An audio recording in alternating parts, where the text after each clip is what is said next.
Goddamn. Man, what is going on, everybody? Welcome back to another edition of Unscripted as we are back. It is 10:05, and about a week Yep. ago, I was probably finishing up with everything, um, the thumbnail and whatnot for the week, and here we are 1 year later, or 1 week later. What I said Oh this last shit. night with John Moxley. I meant to say 12 weeks. I said 12 months. I did the fucking same thing. Maybe I'm still fucked On up from Triple H last. timing. Hey, I guess, man, I might be on Triple H timing, man. That man Triple H decided to land back into the states and give Mhm. us, start chopping it up once again. So thank you, Paul, for that. I don't know, man. Maybe I'm still fucked up over. Um, honestly, dude, what we said last night seems to be the common Yeah. consensus amongst the IWC. We said it as soon as the show went off the air, and I don't look at my phone when I'm watching the show, so I did not know what the No. IWC was thinking.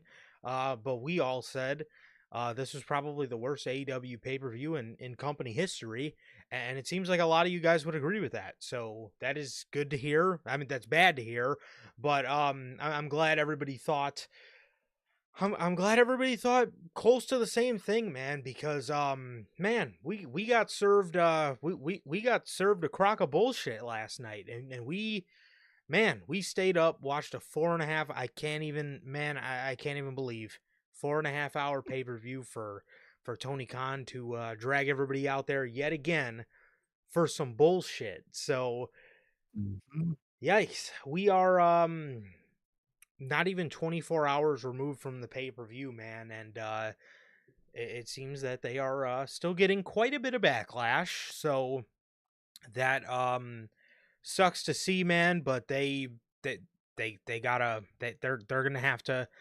they're gonna have to get it together one way or another, man, because they're just literally going to continue to lose their audience and lose interest. But hey, man, like we said on Friday, if John Moxley holds that championship for another 3 months, dude, it's going to be a TV killer. And And TV's already dead. it's and that's the worst part about the whole fucking thing, man. Is TV's not even in a place of paradise right now as it is. TV's horrible, and we got another 3 months to go, bro. So wow, I'm still dumbfounded. I'm still dumbfounded over the situation, man. I mean, how ridiculous is that, man? Yeah, still don't even know what to say, man. Not even 24 hours removed. What a piece of shit show that was, bro.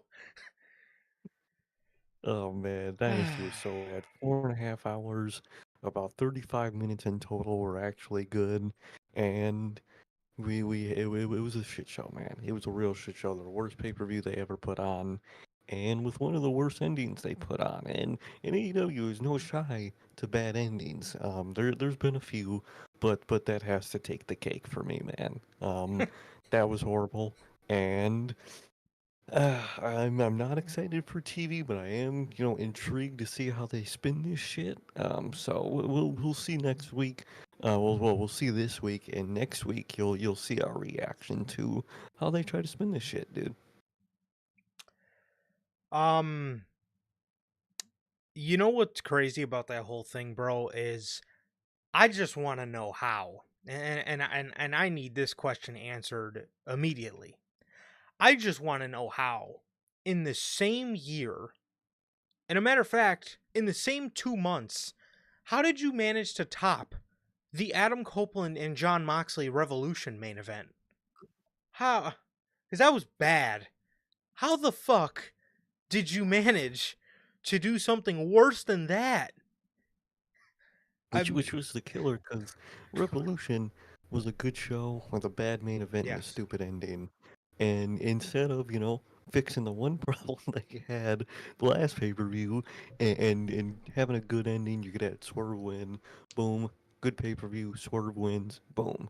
We got none of that. We didn't get we got a mostly entirely bad except for one match and one segment pay-per-view, and then a horrible ending all the same. Like, dog. You know, I got a comment on one of the TikToks we posted, and I think the guy hit it right on the head, man. He said, I think Tony Khan thinks that John Moxley is Roman Reigns. Oh, dude, yeah. I- They've been calling him the bald line because he's Roman Reigns to him apparently. holy shit, man! What a god! What a what a mess, dude! What a what a Ugh, fucking mess, bro. Um, golly.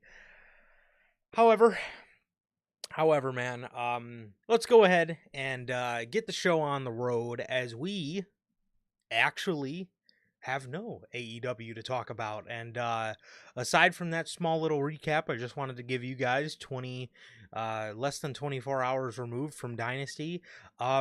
We will not be talking AEW. Obviously, there's no reason to talk about Dynamite as there was a pay-per-view yesterday. And I don't have it in me anymore to ask any more questions about AEW, man. And man, the next 3 months are gonna be fucked, man. The next 3 months are gonna be fucked. no. That's all I could Hmm. say. Um, It's gonna be a very interesting next 3 months for AEW television, man. Very, very interesting. that it will be. But with all of that being said, how is everybody doing? And welcome back to another edition of the Notorious Heels podcast. Welcome back to another edition of Notorious Unscripted, as your boys, in a little less than 2 hours, will be it will be the official date of the Hmm. 5 year anniversary of NHP. We've been on the grind for five No. years, and with saying that, this will not be any sort of anniversary episode. We do a separate unscripted anniversary sometime in August. It usually falls on, but Friday we will have the 5 year anniversary show, man. But April 8th technically is the day, and that's in a little under 2 hours, man. So that's exciting. But Friday is the show, so we'll be talking a little NHP, talking about the usual just reflection we do. It's very important to just stop and just sit back and just talk about talk about the journey. Talk about the journey, man. So I'm Hmm. excited for that. I'm excited for that, but it is, man, it's fucking crazy, bro. It does not even flew by for real. But with all of that, if this is your first time watching, guys, do not know how the show works. Every Monday, we are on here after Monday Night Raw with NHP Unscripted. Every Friday at 3 p.m. Central. That is going to take a long time to get used to. Every Friday at 3 p.m. Central, not 4 p.m. Central anymore. Every Friday at 3 p.m. Central, we are on here with the news. And for the pay-per-views for both WWE and AEW, we are live directly after the show goes off the air with the official post-show review. And if you guys did miss everything from the weekend, the episode of news, that is 260, and the Dynasty review from yesterday night, all of that is available on all platforms for you guys: Spotify, Apple Podcasts, and if you want to stay first, join us right here live on YouTube, man. Also, if you guys have not got a chance to get your hands on some of the official NHP merchandise, you guys can now find this live on the merch shop. That is bonfire.com. Link is at the top of the description of this very video. And you can follow the link and pick up this beautiful piece of NHP merchandise, the very best in all of the IWC, man. So, again, if you guys have not got a chance to pick up the merch, link is at the top of the description of this very video. That is bonfire.com. Also, if this is your first time watching and you guys do not know who we are here at NHP, I am Johnny, one half of the host of this very podcast. And as for the other half, we got my man Sir K here. How the hell are you, bro? Doing good, man. Doing good. Just been chilling, man, and coming off of a very, although Dynasty was one of the worst, well, the worst AEW pay-per-view ever produced. It wasn't the worst weekend, man. It was a really good weekend overall, man. And coming off of that, back to reality as of tomorrow, man. We got to enjoy Raw today, so that's nice, man. But unfortunately, back to reality tomorrow. But overall, I'm doing good, and now we're just waiting for WrestleMania, man. And after tonight, I'm really excited, man. I'm getting more and more excited by the week with WrestleMania, and can't wait to see how it all goes down, man. But I'm doing good, man. I'm doing good. Like Durante always asks, how's life? How's the family? Life's good. Family's good. How is everybody doing in the live chat? How's everyone doing watching the replay? What about you, bro? How are you doing? Uh, Not too bad, bro. Not too bad. Yeah, just coming down from what was a good weekend with a very bad ending, similar to Revolution. Revolution. From Yeah, similar to Revolution from March. I had a great weekend personally, and then with a ridiculous ending with Dynamite to the week or with Dynasty to the weekend. But Yeah, man, pretty chill, bro. Pretty chill. Spent a hour and a half or so today playing a game that I got over the weekend. I was spent a couple hours today, yeah, like an hour and a half, playing some NBA 2K14. So that was a game that has been very elusive, and I cannot find on the PS4. But Sir K and I visited this retro video game shop in Chicago, and they actually fucking had the game. So I was very elated for that. So that was fun, very nostalgic, very cool, man. I remember playing it when it came out, man, and that's to this day been one of my favorite 2Ks. As a part of my favorite 2K run, man, was probably uh 2K14, 15, and 16. I mean, those 3 years of 2K are just some of the man. I look back, some of the funnest years I've ever had playing 2K. So that fun is not replicated nowadays for sure. I actually don't even buy the Uh-oh. NBA 2K games anymore. But No, so it was cool getting to play an old NBA game, man. So again, being that I won't touch the new ones, so yeah, but so that was fun. That was fun. But other than that, man, not too much, man. As Durante always asks, I'm good. Family's good. What about you, Durante, Logan, Bell?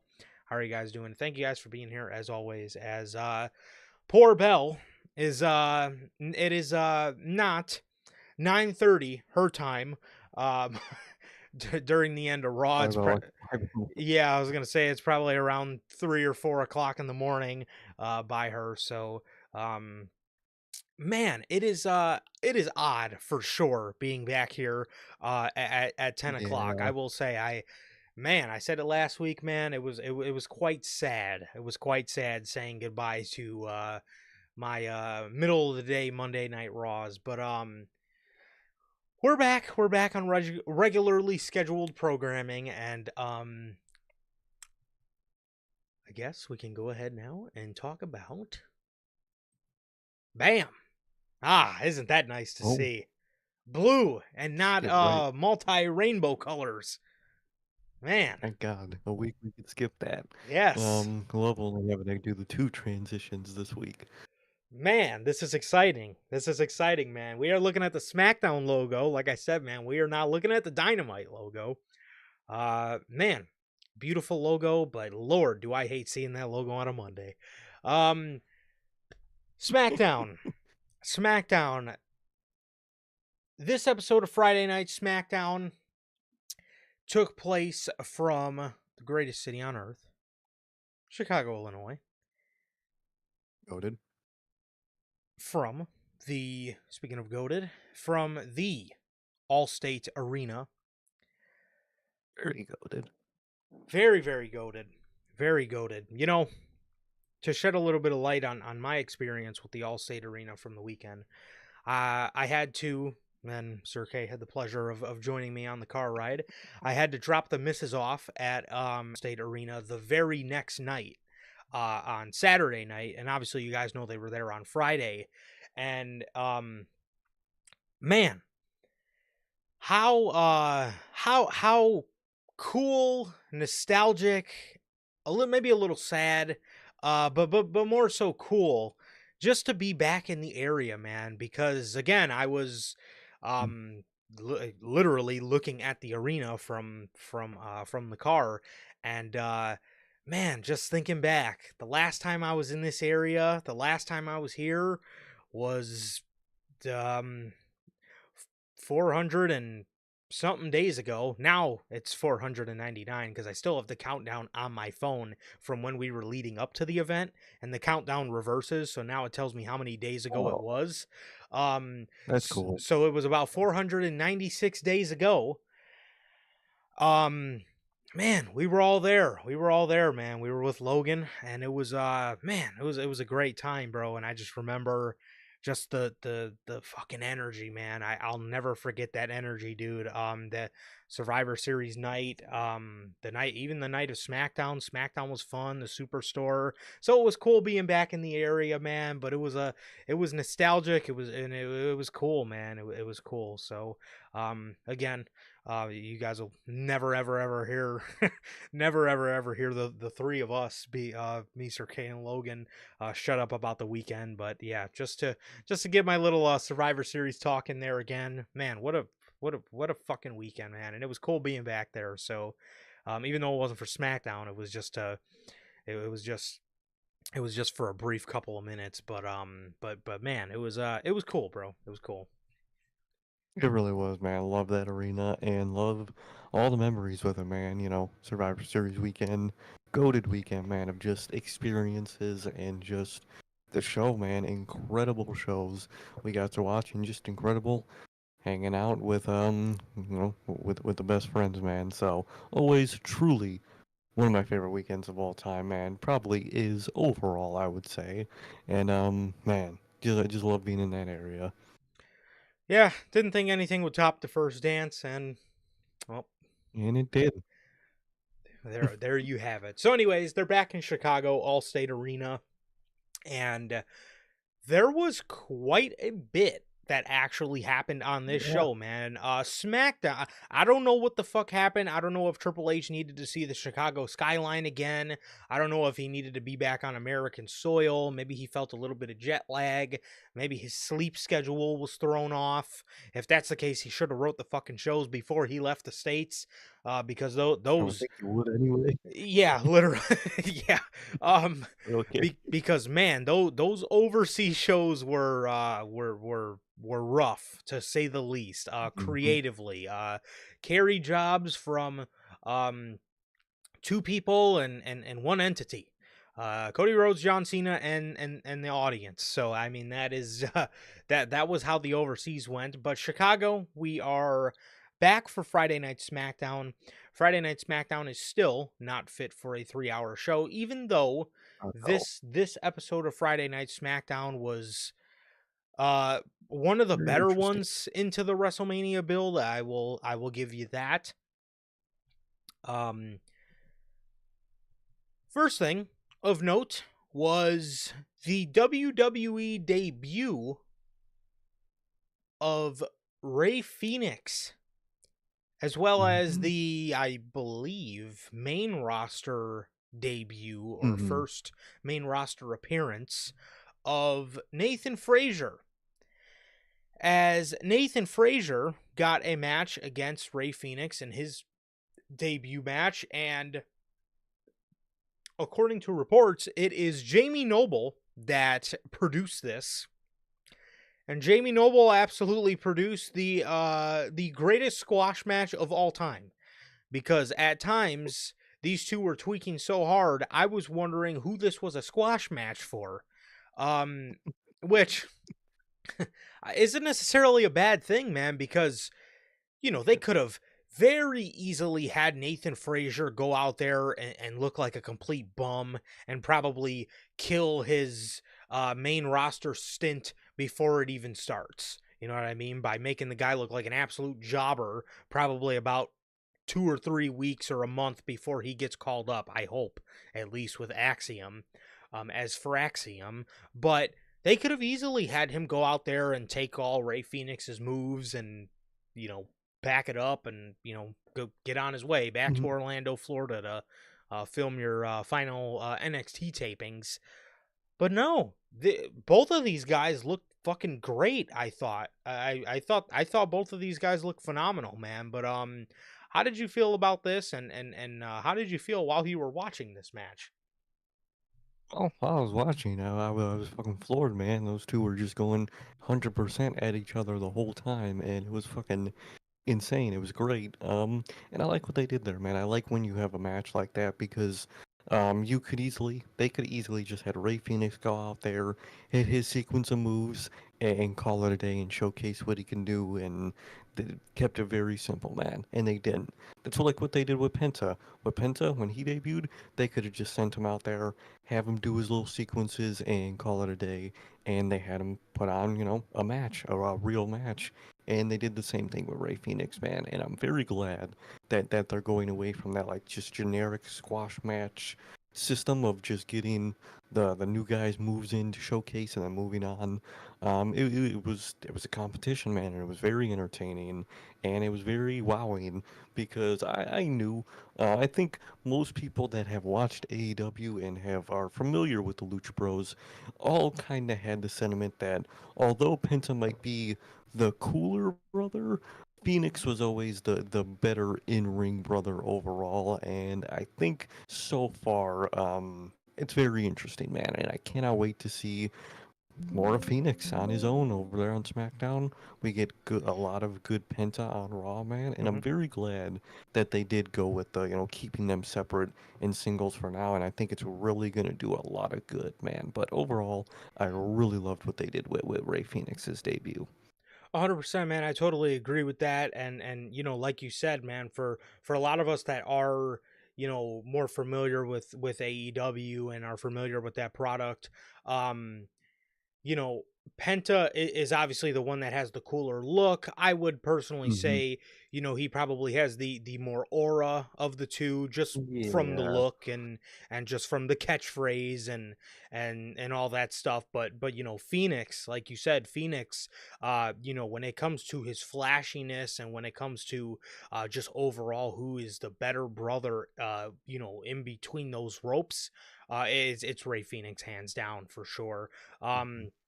And a lot of people were upset with Tony Khan when the Motor City Machine Guns came in and won the SmackDown Tag Team Champion, or the WWE Tag Team Championships, because everybody was like, man, that was supposed to be the Lucha Bros spot. And I think Tony Khan, without even fucking realizing it, did them a favor, Yeah. because Hmm. because look at where the Motor City Machine Guns are now. They're in the middle of the SmackDown tag division that is just fucking. I mean, it's more directionless than 2024 Baron Corbin, but and they were brought in as this tag team that is that they're vets, and they were treated as a huge deal. They hot shotted the titles on them 3 weeks into their run, and there's just nothing there's no there's just nothing there with that tag team division, man. I don't know if it's creative, or I don't know if it's the fact that all those teams have faced each other 900 times, and it seems like they face each other every week on SmackDown, and it's just a bunch of repeat matches. But whatever you want to point the finger at, it sucks, right? And we should probably all be thanking Tony Khan that he did not let the Lucha Bros go together, because that probably would have been their Hmm. spot, and they would probably be lost in the shuffle right now, doing nothing on the SmackDown Tag Division. But instead, what you're doing is you obviously put Penta on Raw. Penta is building stock and equity as a singles, and the people really love him. And you're going to allow Ray Phoenix to do the same thing. And then when these two guys are really, really good, mid card singles guys in the WWE and have a lot of stock behind their name, you could form them together as a tag team, and not only are you just opening more opportunity to make a lot more money with the two of them now that you've put them together and you've waited to put them together, but everybody knows they're going to be a great tag team, and everybody knows they're going to show out, and everybody it's going to be a successful pairing, because again, this is something we know that works. So um I'm glad they went this route too, man. I'm glad they went this route. There was no point in rushing them together when the tag team division is treated with no importance, anyways. So, either division they were going to go to, they were probably going to be put in a feud against a tag team that nobody cares about, or they're going to win the tag team championships and do nothing. Similar to how the War Raiders have won the tag team championships, have done nothing. Similar to how Tama Tonga and Tongaloa, Gorillas of Destiny won the tag team championships and did nothing. DIY won the tag team championships and did nothing. Motor City Machine Guns won the championships and did nothing. And now the Street Profits hold the gold and will do nothing. And if the New Day, because it looks like they'll probably be getting a rematch somewhere down the line, they will probably win the tag team championships and do nothing. Just like Finn Balor and JD McDonough. Imagine that. Finn Balor and JD McDonough. Those two guys held gold and did nothing. Nothing at all, man. And Logan mentioned in the comments that he fears that the tag titles will be off WrestleMania, and at Me this too. point, I think at least one of them is going to be off WrestleMania. There's a chance that one of them might, but I would bet $1 million that either at least one of them is going to be left off Mania, and it's a toss-up, dude. It could either be like the tag team triple threat that they're low-key kind of setting up on SmackDown, or it could be that New Day rematch that they kind of, can set up after tonight, man. But there's no way both of them makes it on that card, especially with the random singles match they added on the Mania card tonight. There's no way that they're both going to be defended at WrestleMania. Yeah, if I'm making a prediction, man, I think that's an easy Raw leave off for me. I think the War Raiders are gonna I get would left say. off. Um Again, unless there's something planned with Big E and there's some big angle behind something the New Day will be doing for the tag team championships, which I don't see happening. I think what they're going to want to do is get the SmackDown tag team championships on the show in a fatal 5-way ladder match, similar to what they did last year. There was about 5 or 6 Hmm. tag teams in a ladder match, and they've already teased it, right? DIY, Motor City, Los Lotharios or Los Garza, whatever the hell they're called, um, Street Profits, and Pretty Zesty. So I mean, that's probably your group of 5 that you're looking at. That's going to, again. We talked. I think it was last week on Unscripted. Or no, it was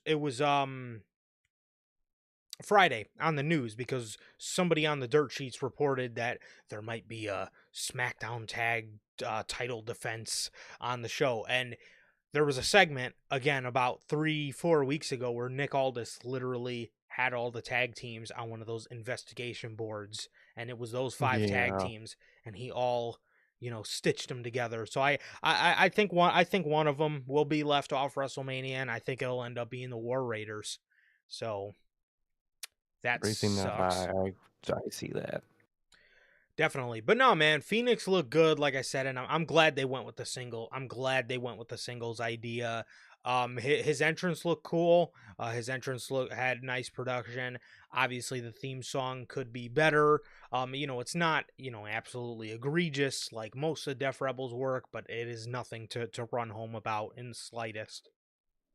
Hmm. But no, man, Phoenix looked good, man, and these two were absolutely tweaking out, man. So it made for a great first showcase, and of course, to the surprise of no one at this point, after what had happened with Pentagon, Ray Phoenix was another one that I thought never spoke in AEW, because they could not speak English at all, and he can speak English. And again, it is broken, but he can. I mean, he put together a very simple promo here. It got the point across. He's reborn, I would and love it. he's happy to say that he is WWE. Simple as that. Look at And that, man. And he They hardly spoke a word in AEW. What a joke. Tony Khan had that fucking dork run around with those two saying Penta says and all that shit, dude, and these two can talk the whole time. What a crime. Wonderful. Wonderful work, Tony. Thank you.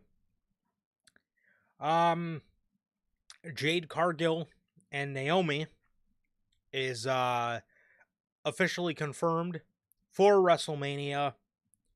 Yeah, sounds like Yeah, sounds like like a another carry job. yeah, sounds like that's gonna have to be a Naomi carry job. I'm very interested to see how this match goes and how and just what they do with this whole thing, man. So yes, Sure. I am very interested for this. So we're gonna see what Jade Cargill's made of. We're gonna see how her performance center training has paid off, or if We'll she see. is still just a pump kick and a jaded. So we are a couple weeks away from it, and I am excited to see how this goes. Oh, most definitely very excited to see to probably be proven right. I hope.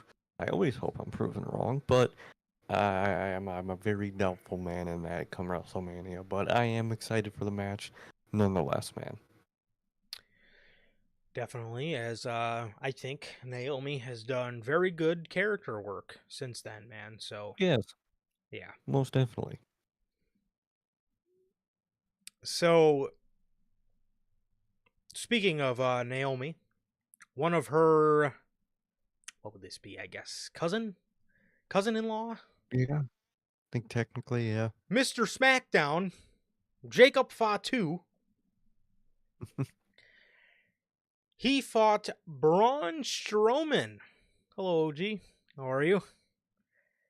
How you doing? He fought Braun Strowman in a last man standing match, and the winner of this match goes on to face LA Knight for the United States Championship at WrestleMania. Uh, whoop de fucking do. Who would have guessed? Jacob Fatu won the match. Could you imagine a WrestleMania Braun. US Championship match of LA Knight versus Braun Strowman? Oh my God.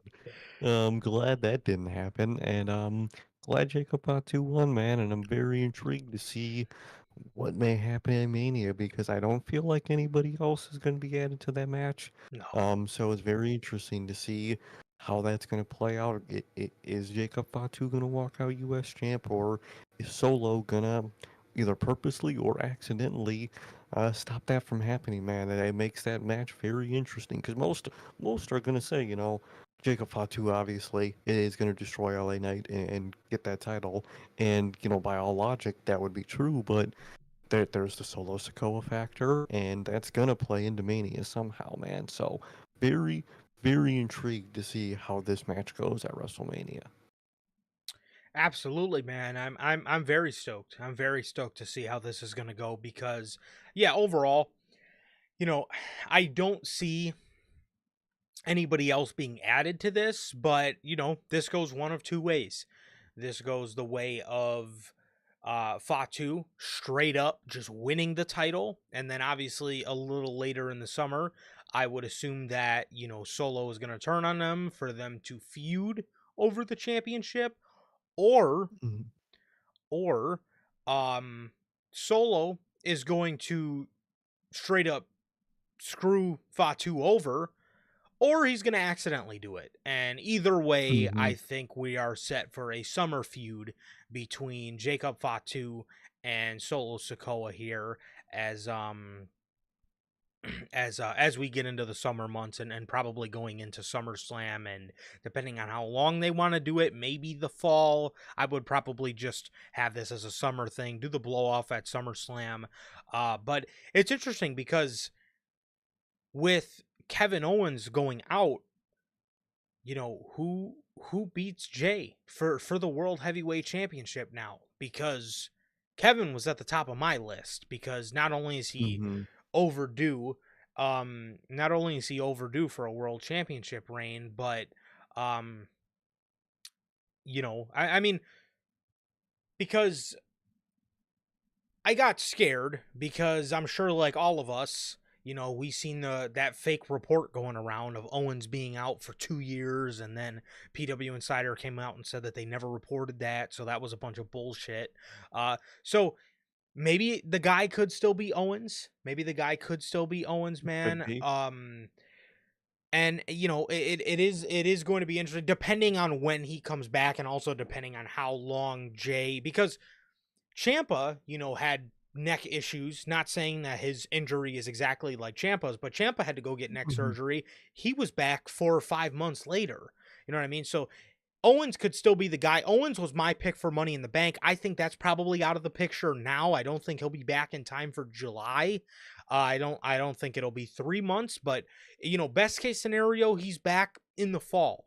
But if Mhm. you can still work it out, and again, you know, if you got to take the title off of Jay sooner, I don't blame you, because I really don't expect this reign to be all that crazy from Jay Uso.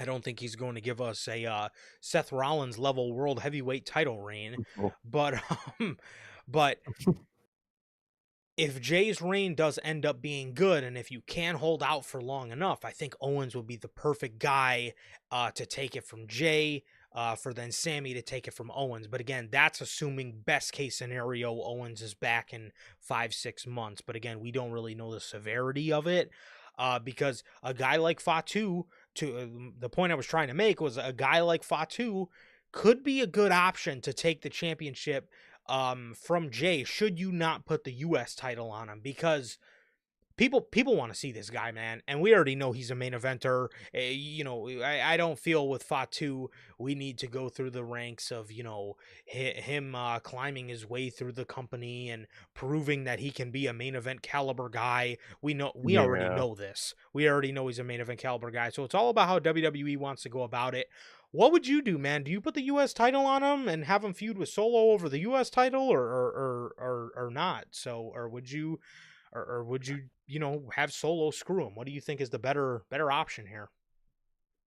Uh, I really don't know, man. Overall, I think the best option, it all depends on how they want to play this, man. If they want to play Solo Sikoa as more of an accidental, you know, situation, or a purposeful. I think that's really what matters, is what they want to play into and what kind of character they want to create for Solo.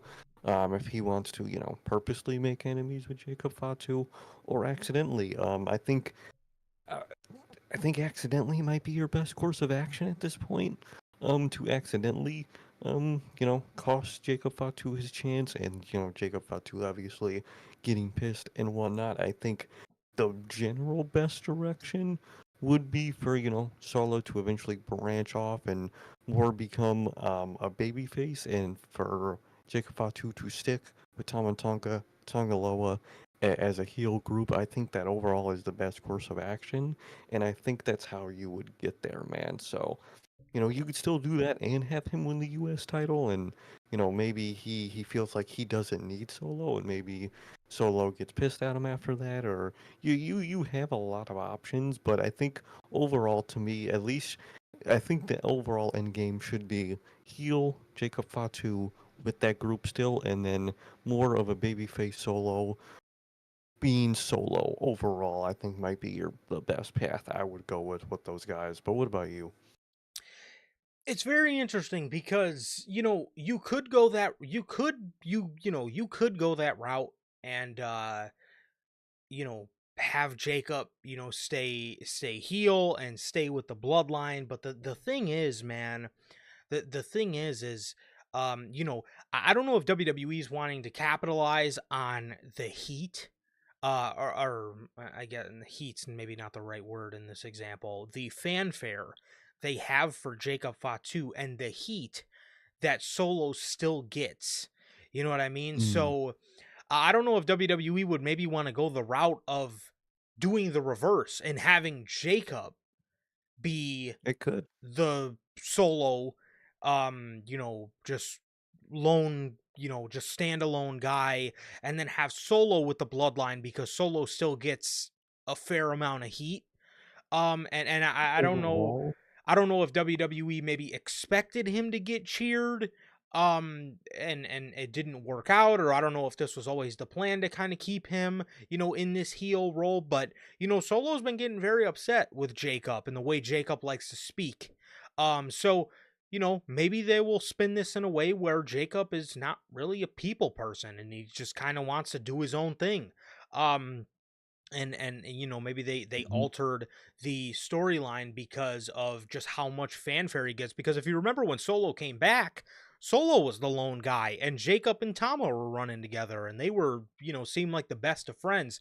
But somewhere in there it switched, man, and we see Jacob talking down, and just kind of just being a loner, and Solo and Tama are kind of the solo guys. So I don't know if they're going to want to keep the bloodline, like I said, as a heel group and add Hikuleo and to that, and just keep them with Solo because they get good heat, and then turn Jacob into sort of this tweener but baby face, because obviously you're not going to have him shaking hands and kissing babies, but just turn him into a baby Yeah. face, but just obviously a gritty one at that. um because of the reactions that he gets. So it's very interesting, man. But I will say WWE's in a fortunate spot with this, where I honestly think either one of those would work. Either will be fine, yeah. Either or, I think it'll be fine. I think I would still definitely prefer the combination of Jacob with, Tomatonga and them, because that was a part that really did get those guys over, was their dynamic together. I think it did work a lot better than just solo with those guys. I think Jacob did on TV work better with those guys, and I Hmm. think that's really what contributed to them getting over to what they did. So I think I would still stick with them being together, man. But you could go any option, and I think no what it will be successful. With what all those guys can do together, separate, good, bad. I think those guys are very malleable, and I think you could go really any direction and be successful. For sure. The only thing that would worry me right now about turning Solo into a the only thing I think that would the only thing that's kind of making me think about Jacob being the solo act here is Jacob is a monster, right? And it Mhm. would take a group to take him down. If Solo is the solo guy and he's That up is true. against an entire bloodline and Fatu, yeah, He gets destroyed. it's almost kind of like why they wanted to put the undisputed era with Adam Cole, is because you look at the WWE looked at a program with Adam Cole and Drew McIntyre, and they said, well, uh, what can we do to make the bigger guy the underdog here? So they added a group. Mhm. You know what I mean? So that's one thing that does scare me about that is, you know, That is true. Solo looks more intimidating with a group, as to where if Jacob with a group is looking at Solo, you're looking at a massacre, you know? That is true. So, and two, I don't really think the fans are necessarily ready to cheer Solo in a babyface capacity the way they're ready to cheer Jacob in a babyface capacity. Yeah, I would say. So that that that that is, well, one thing, and they've been teasing it the past couple weeks, that has kind of been making me think, man, like, okay, maybe maybe the tides turned here, and now they're gonna swap roles in Fatu and Solo, man. And I think I would be down for either. I think either wouldn't be necessarily bad, but I think at this point in time, man, I would probably be leaning more towards Fatu being the singles out of all this, and having Jacob manipulate the other members to turn on, or Solo manipulating Solo. the other members to turn on Jacob, because in their heads, Jacob thinks he's better than all of them, so I get that. yeah. But he's getting a US title match at WrestleMania, man. And yeah, like I said, either way they go, you could have Solo screw him over intentionally, unintentionally. You could have Solo, or straight up, you could just have Jacob win the US title and then go on to feud with Solo. They got a lot of good options, man. But speaking of good options or lack thereof, You have the women's tag team championships. They will be defended on WrestleMania. They announced Wow. this Friday. I know. This Friday, they will be held in a gauntlet match between multiple teams. It was like Piper and Chelsea. There was Bailey and Lyra on there. Makes no Um, sense. yeah. Let me see if I can pull this up real quick. Especially with what we got tonight, it's why on earth is your women's IC champ in a tag title contendership spot for WrestleMania instead of, I don't know, defending her title at WrestleMania? The more intriguing thing you could do with the women at WrestleMania than a tag match is undercard, mid card matches, you would think. Very, very weird decision by them with that. Incredibly. So yeah, it's Caden Carter and Katana Chance, Bailey and Lyra, the what were they? PCF, pure Oh, PFC, Fusion Pure Fusion Collection, Shayna and Collective. fucking whatever. Shayna Shayna Shayna and Zoe Stark. Uh the net the next tag team is probably a contender for tag team of the year when it's all said and done. Meechin and BFAB, the Secret Hervis, and Natalia and Maxine Dupree. One of these fucking teams is going to be on WrestleMania, and honest to God, your best bet is probably Bailey and Lyra, because none of these other Yeah, teams even have remotely close to a reason to be on real WrestleMania, if legitimate. you ask me. No, none of the other teams are either like you said, have a reason to be on WrestleMania or a legitimate team.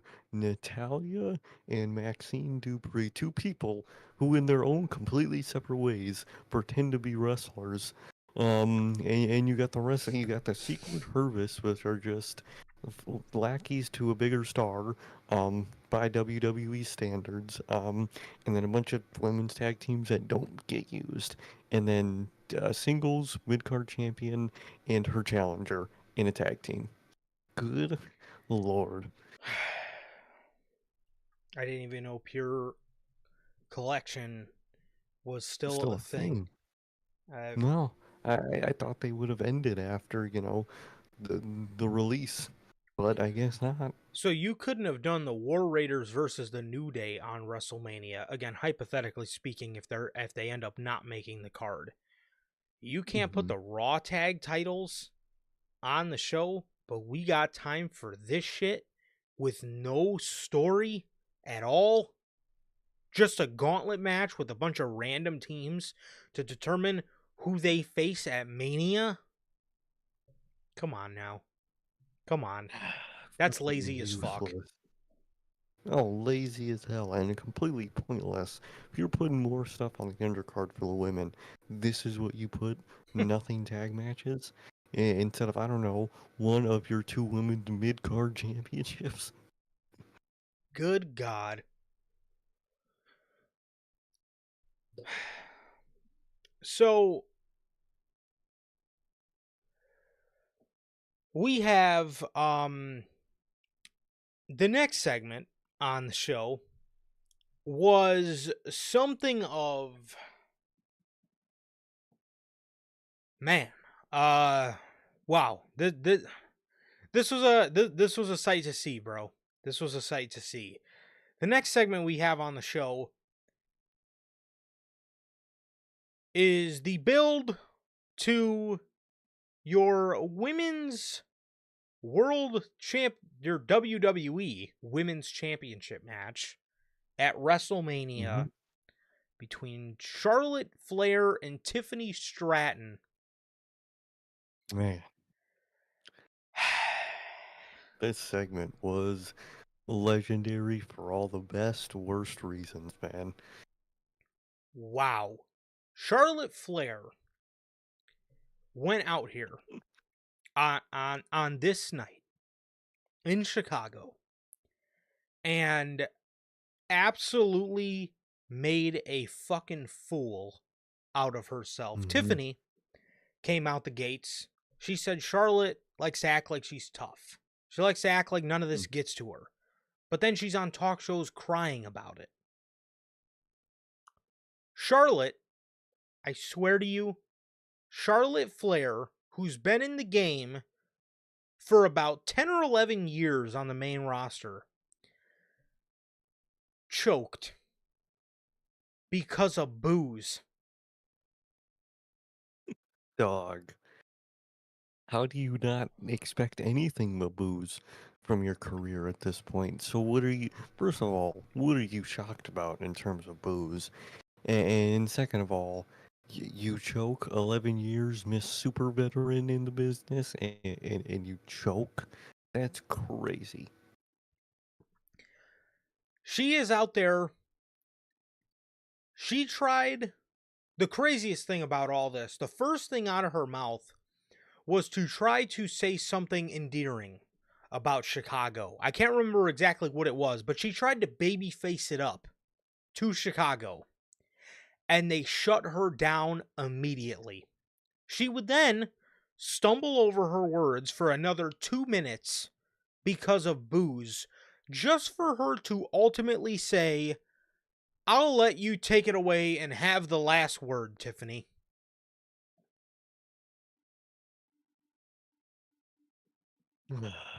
What? What a disaster. Instead of, forcing your, because at the end of the day, most time, if you just keep talking, the fans usually get to a point where they just naturally shut up Yeah. because they realize, okay, well they're talking anyway, so I might as well just listen. Instead of doing that, just completely gave up on the segment. Literally, just essentially gave up and mentally walked out of a segment. That's crazy. She lets Tiffany have the last word, and this was probably the worst mistake Charlotte could have made. Because Tiffany, because I'm assuming with all of Charlotte's antics of, again, just giving up mid promo, she, from what we've heard, went off script. So Tiffany had no other choice but to go off script Off as well. script. And Tiffany, again, she gave Tiffany the floor in what was probably the worst mistake she could have made, because she says to Tiffany, what were you doing at 25 years old? You were failing at your volleyball career and getting drunk in your... Yikes. She then goes on to put the dagger in the segment, and she says to Charlotte, you may be 4-3 at WrestleMania, but at WrestleMania, when it's all said and done, you're going to walk out the same way you are outside of this ring, alone. Because in real life, you are 0-3. And then she fucking wooed in Charlotte's face. And Charlotte went to walk at her, which is the scariest part about the whole segment to me, because was What Charlotte were you about to gonna shoot scrap in the middle? do? You know, I'll say this. This is the most people have talked about this program in the build. So for Yeah. that, it was good. But also for that, it was bad. Dang. Because Charlotte Mm. got absolutely cooked. And for Charlotte to be upset is a little insane to me, because you should not be upset with anybody but yourself, because you shouldn't be upset with Tiffany, because you went off script first, and a couple weeks ago you wanted to gloat about, everybody remembers that Via Satellite segment where Charlotte was giving it to Tiffany. She was Yeah. cooking her up. and that's okay. And she's on interviews saying, well, I got to bring my A game and this and that. And you want to be all braggadocious about when you win the promo battle. But when Tiffany starts fucking bossing up on you, now there's a problem. What's the problem? Like, and the funniest part about this, the via satellite segment that you're talking about is there was the obvious vibe from that segment that Charlotte also went off script because during that whole segment, Tiffany was floored. She just kept saying her obviously scripted lines and just kept de facto into that because she didn't know what to say because Charlotte Mm-hmm. was coming out of left field and now she's ready because she already knows Charlotte's about to come out from left field and she hits with a right and you're mad because she outmaneuvered you in this, and she cooked you at the end of the day, and you're mad because of that for something you started. You Charlotte could have kept it simple, kept it basic, did basic, simple little promos here and there, and you would have had a fucking nothing but non-embarrassing build to your match. And you decide to go off script, and then you're mad that you end up getting cooked at the end of it. Come on, man. Come on. Again, if you want to be upset with anybody, it needs to be yourself. Because Mhm. again, you cannot you cannot, man, let me tell you, bro, you cannot sit there and fuck with somebody and expect them to not come back at all because you're Charlotte and you just think you could walk all over her because she's newer.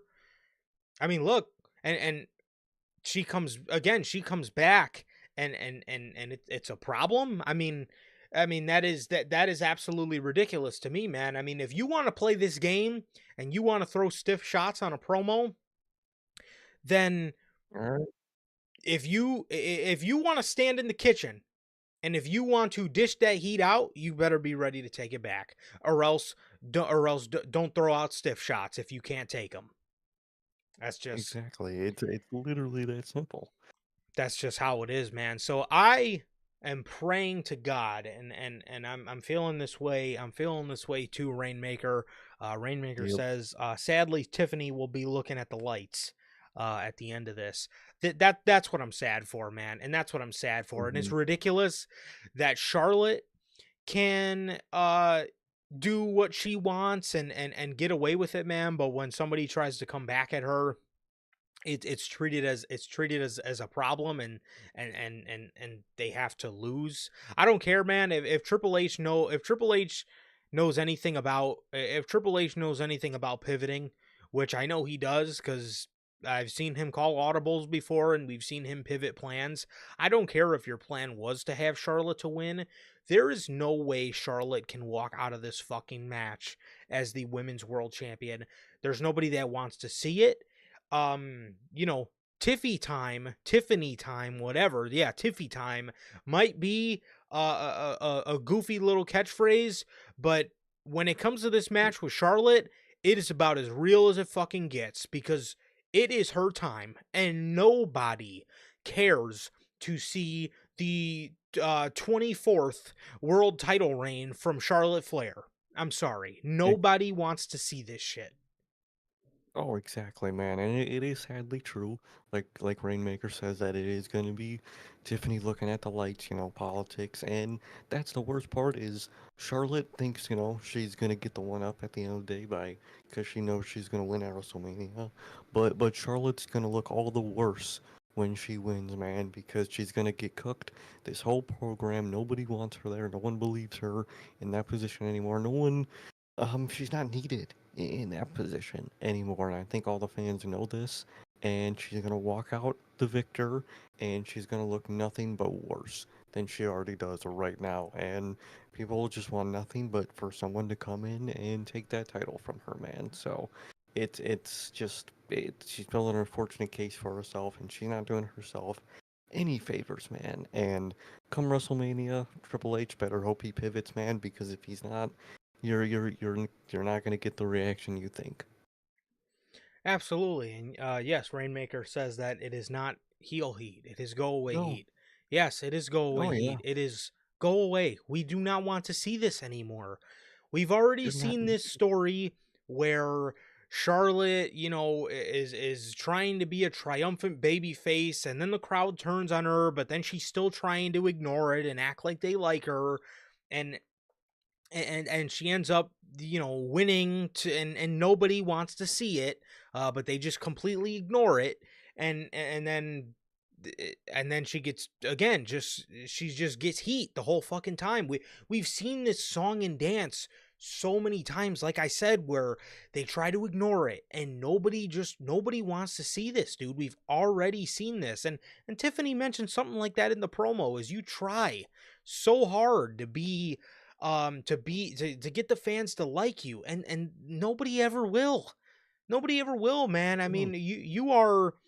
I mean, she is not that good, bro. She is not that good. No. She is the most overrated top woman that WWE has ever tried to push. Like, Oh, legitimately, she is. if you look at it, you can name, damn, obviously not counting like the Divas era. In this modern era, if you are looking at all of the top women that have been, you know, just positioned as the face of that brand, Charlotte Flair is the one that they will try to preach to you is some sort of god amongst women, and she is not that good, bro. It's just and the No. fans see it, and again, that's why she gets heel heat, dude, because we've seen this so much with Charlotte comes back, wins the title. I mean, how many times are we going to do this? Tiffany Like, needs to win this match. 1000%, man.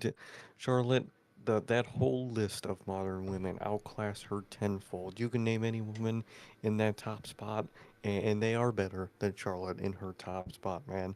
Bianca, Ripley, Asuka, Io, the whole laundry. She's not even the best of. She's the weakest of the four horsewomen. She's at the bottom of that pole, man. If you have to put them all from worst to best, there's objective opinions in there, and some are malleable, but in my opinion, she stays at the bottom, and that's not just because her politics and whatnot. It's just every other woman in the four horsewomen do something, if not everything, better than Charlotte, and she really is the most just overbooked, oversaturated, and just overdone woman in the business to where they're not that good to be on that level. They're just not. She's not. It's so funny, man, because like you said, you could debate the other three all you want. What is not there to be Yeah, debated is Charlotte is number four. It's just, exactly. Because you can debate, Becky, Bailey, even Mercedes. yeah, You could have one might be better at this than this yeah. person. One might have more accolades than this and that, but what advantage does Charlotte have over any of those women? Not a thing. They all wrestle better. They all cut a promo better. They all have a better, character work. They tell stories. They all have the advantage on her. Every single one. Yeah, and that is not up for debate. So it is again, it's a song and dance that nobody wants to see, man. And again, it is we are at a point where Tiffany, no question, has to win this match. She has to win this match, Hmm. because I mean, what are we doing if she doesn't, man? I mean, you're having another one of your future stars lose to Charlotte Flair for what? For what? You gain nothing from that. So it was a massacre. And again, Charlotte Flair seems to be upset about the segment and was upset. And apparently, her and Tiffany, I guess, don't like each other. I guess they're pulling a Punk and Hangman, which again, You don't like somebody. if you want to throw fastballs, then don't do not get pissed off when somebody throws one back at you. So that's Exactly. just how it is. At the, at the end of the day, you can say all you want about that Punk and Hangman situation. Those two never fought face to face, fist to fist, Yeah. outside of their story. They took Just, they all shoot the heat at each other, and both of them took it, man. yep. Some might have got angry and lashed out verbally, but that's all is obvious in a situation like that, and both guys did nothing but look great. Yeah, Oh, come on, man. somebody just, somebody just happened to, be titled an empty-headed fucking dumb fuck. That was the worst that happened out of that. Fucking legend, man. Legendary shit. How did we not get more fucking promo material after that, dude? That would have been Bro, fucking golden. that would have been the rivalry of a lifetime if they set Oh, that up after that shit, man. God damn it. Fucking that man Tony is a billionaire that's allergic to money. God damn good it. lord. The fuck? Kevin Owens. Man. We heard from PWN that Friday that Owens was hurt and it was a neck injury and the Mania match was possibly in jeopardy. I thought, well, surely WWE would have had to have known about a neck injury, so it must not be that bad, but it must be urgent enough for him to get surgery after Mania. Well, I ended up my I guess speculation on that ended up being dead wrong, because this was a serious thing that at the same time was a new thing, because Owens had gotten hurt sometime in January, and he proceeded to get checked on if he was good or not, and he was good up until this week. They realized Hmm. he had to get surgery, and damn, that fucking sucks.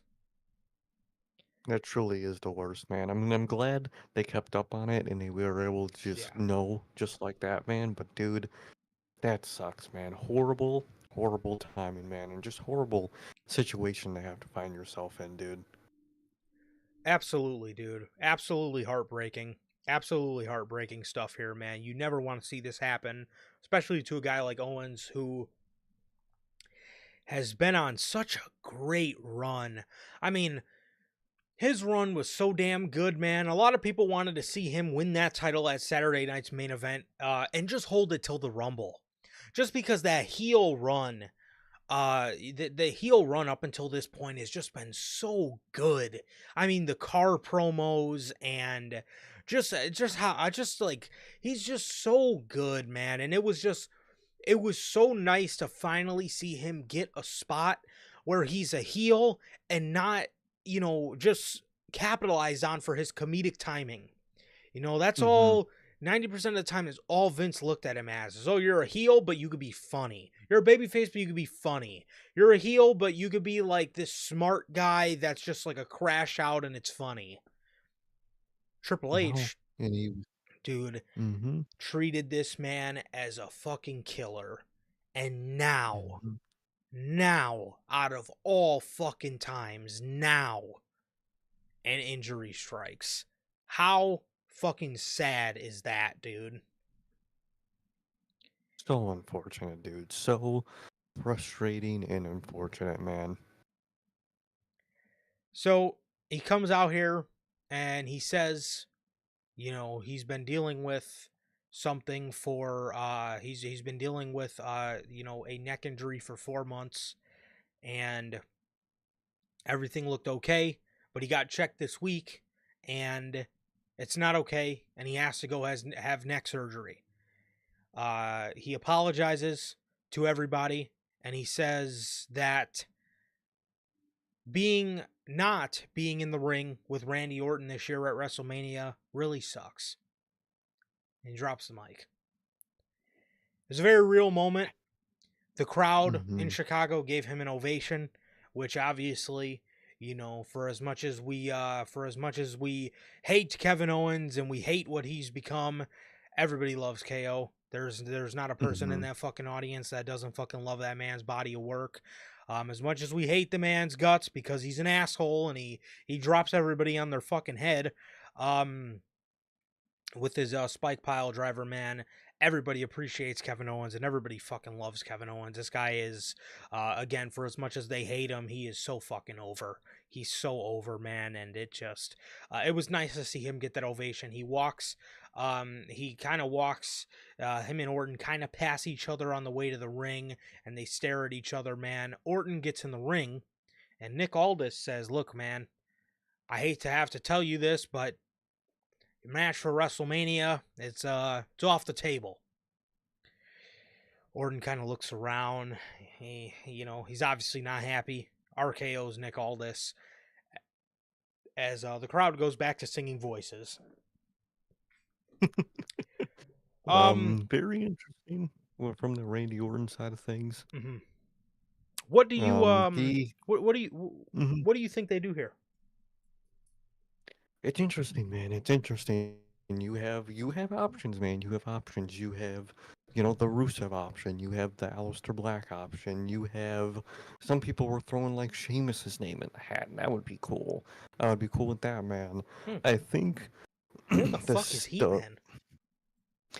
literally, man, the man returned on the live events in the European tour, and that's all we seen of him. I don't know what's up with that, man. Wonderful. Um. But with Orton, his situation in Mania is very interesting because overall, I think with what they're gonna do, with Randy Orton, after WrestleMania, the whole Cena thing, he kind of does like have to get a win at WrestleMania if he does get his match, which I still think he does get a variation of match. And so, after, he RKO'd Nick Aldis, people are, mentioning, the possibility of a Nick Aldis match. And to be honest, that's the one that I think I would put my hat into the most, or put my chips into the most. I think that might be the safest match for Randy Orton. Now, there is obviously the aspect of, this is kind of all a sudden development. We don't know if Nick Aldis is, in ring ready as of right now. Just to go off of a dime with 3 weeks to prepare. Mm-hmm. We don't know if that's possible, obviously, but if it is, I think it might be the safest match, man, because I think Randy Orton, whatever he is in, kind of does need to win at WrestleMania for your post-Mania plans. And by that logic, I really wouldn't want it to be one of these guys returning or coming in because, he would have to win. And in a scenario like that, you kind of want, the debuting and returning act to also win. And Nick Aldis, at the end of the day, he's a GM. If he goes in the ring and loses, no one's really at stake there. I think that might be your best case scenario for Randy Orton, if possible. Obviously, like I said, it's a very sudden development. I don't know if Nick Aldis is in ring ready as of right now, so that night might not be able to be on the table. But if it is, I think I think it's the best option for Randy Orton at WrestleMania, man. But what about you? What do you think is the best option for Orton at Mania at this point? Uh, well, If he does still have a match. yeah, yeah. Well, I assume he would. I assume Mhm. I assume they would keep Orton on the show. I think it would be kind of doing Orton a little dirty if you did just end up pulling him from the show entirely. Especially because, like you were mentioning, there is options you could do. Obviously, there is the Nick Aldis option thrown around. I've seen a lot of people saying Aldis can maybe hire somebody to take out Randy Mhm. Orton. The problem with that is, like you were mentioning, the post Mania plans. You obviously can't have him get squashed by like Aleister Black or Rusev or Ray Yeah. Phoenix or whoever. You cannot have him get squashed by one of those guys and then go on a month later to face John Cena for the WWE Championship. I mean, you can, but I mean, how ridiculous is that going to look, right? Mhm. So, uh, there is the option of Nick Aldis, and there is a little bit of a story there, man. Orton does like to take one or two RKO's on Nick Aldis from every now and again.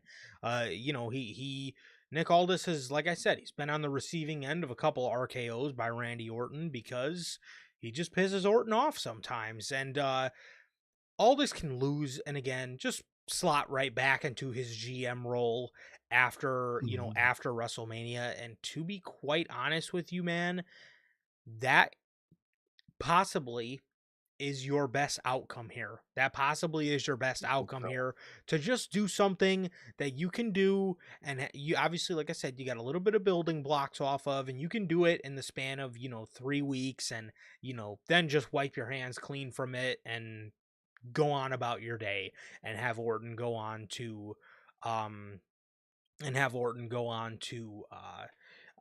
challenge for the WWE Championship a month later against John Cena at Backlash in St. Louis. But I think that might be the best outcome, or I think that might be, like I said, just a safe outcome for him, just to get a clean victory and then wipe his hands clean of, what was left from what was supposed to be the Owens feud. So, yeah.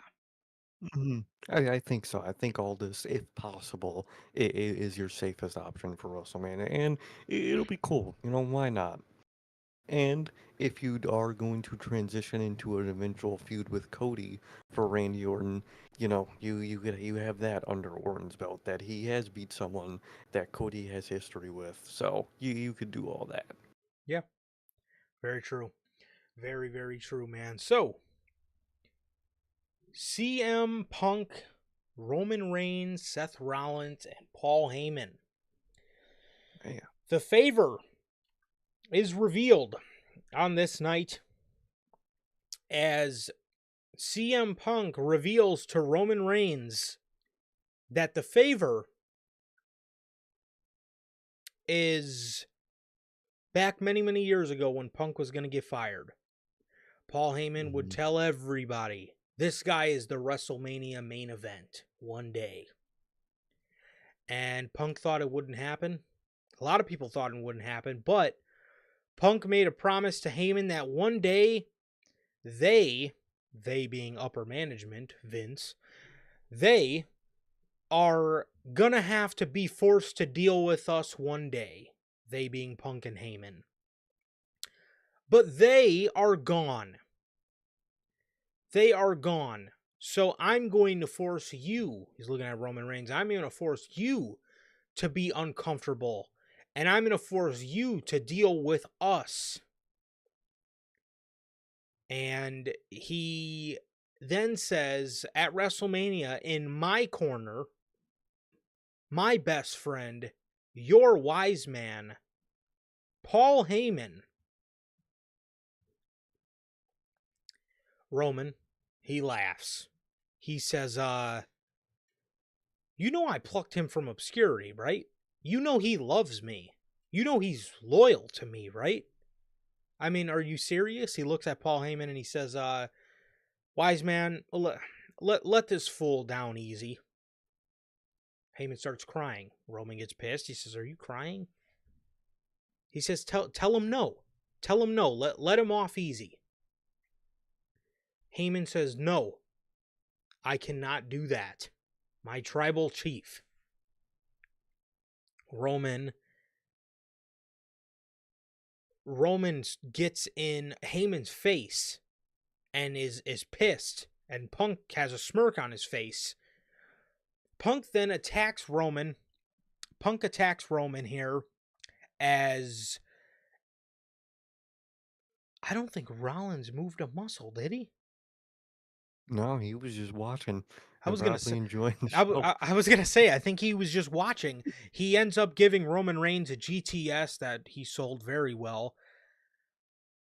Punk also mentioned somewhere in here how Heyman, talked about this many years ago. And there's a promo from 2013 where Heyman says, one day when you main event WrestleMania for a WWE championship, I am going to be by your side. Well, this And isn't for a WWE Championship. I was going to say he got one half of it right. He's main eventing WrestleMania, but it is not for WWE championship. What did you think about the favor of literally Paul Heyman just being there in Punk's corner for this WrestleMania main event match? What did you think about this, man? Did it underwhelm you? Was it up to par with what you wanted? How are you feeling about the favor reveal here? It did underwhelm me overall, man, and not and I'm saying that in a way to where I'm saying I'm not interested in the match, or I don't think the moment whatever they're building to at Mania isn't gonna be interesting because it is, and I think they're gonna make it work in that moment at WrestleMania, man. But overall, with what I think most fans expected from this favor, I don't think it was this, man. I think most people like myself expected some sort of championship shot Mhm. or this or that out of this. That would have been my way out, man. That would have been my favor if I was, booking this situation. I would have made the favor, some sort of, title shot situation, man. Maybe, Roman still has a rematch in his belt, and maybe that goes to whoever wins that triple threat or some variation of that, man. But overall, I think it's kind of weak, in my opinion, to because at the end of the day, even with this favor, overall, the match itself officially is still for nothing, man. Obviously, there's that element of, the Paul Heyman element of, who's he gonna, overall stick with in terms of favorability and whatnot. But, in a technical, on paper route or on paper view of this match, it's still for nothing, man. And I think that was your way out with the favor was to give this match a purpose, an on paper purpose, and I think it failed at that, man. I think it did. And again, I think it's still going to be interesting at WrestleMania. There's some routes you could go, some route that I hope they don't go, i.e. Seth Rollins being Mr. Paul Heyman guy. That can please people stop fucking saying that because please don't speak that into existence. That sounds ass. Um, but there's some interesting routes you go with, Heyman. I think the best way to do it at this point, and obviously we'll talk about it when we get to the end of what happened on Raw. But overall, I think, the best outcome might be for Hangman just to, walk out on both parties, or, all three parties technically, but the two parties he's really involved with this. And I think that's your best way out of this, man. And overall, I think it did underwhelm me. I would have had, you know, something more, I don't know, more personal and more goal oriented as the favor, man. But I mean, it works, and it's gonna work at WrestleMania for whatever they do, man. But I was definitely underwhelmed, man. But what about you? I felt the same way, man. I felt the same way. I can't lie. Him just accompanying Punk to the ring for this match that is ultimately for nothing, I think is missing the mark. I thought, you know, for Punk and for the favor for CM Punk to just make Roman Reigns uncomfortable by having Paul Heyman not be at his side. I thought you were missing the mark on Heyman being the wise man for Punk one day as he goes after a world heavyweight championship again. And I thought that was the way to go. And I know that Paul Heyman can't necessarily get him a world title shot because he doesn't have that kind of pull. He's literally just Roman Reigns' wise man. But I thought the way to go with this was just for, Heyman to accompany Punk and be his wise man again, as he was for a portion there in 2013 or Hmm. 2012 or whatever it was, while he was still holding the WWE championship. I thought that was the way to go. I thought that was the way to go, man. And just because that had a little more importance to it, and again, it would have made a lot of sense if they gave Roman Reigns a guaranteed rematch because he Hmm. held the championship for so long. It would have been cool if Nick Aldis, told Roman Reigns, you get a guaranteed world championship match, but Roman was so caught up with Solo's bloodline by the time he Yeah, did get to go for the world championship. Punk said, "Wait, wait, wait, wait, wait. I still have a I favor. want. And not only Hmm. is my favor you give me your world championship match for saving your ass against Solo's bloodline, that's not the only thing I want. He's coming with me." I thought that was the way to go about it, but instead, what we're getting is, a triple threat that is ultimately for nothing. And again, like you said, they're probably going to run the big angle of this triple threat is probably for Paul Heyman and, for Mhm. who he aligns with, but obviously they're not going to fucking announce that. Um, Yeah. there is that aspect of it, and that is interesting, man. But I just really thought they missed the mark on Paul Heyman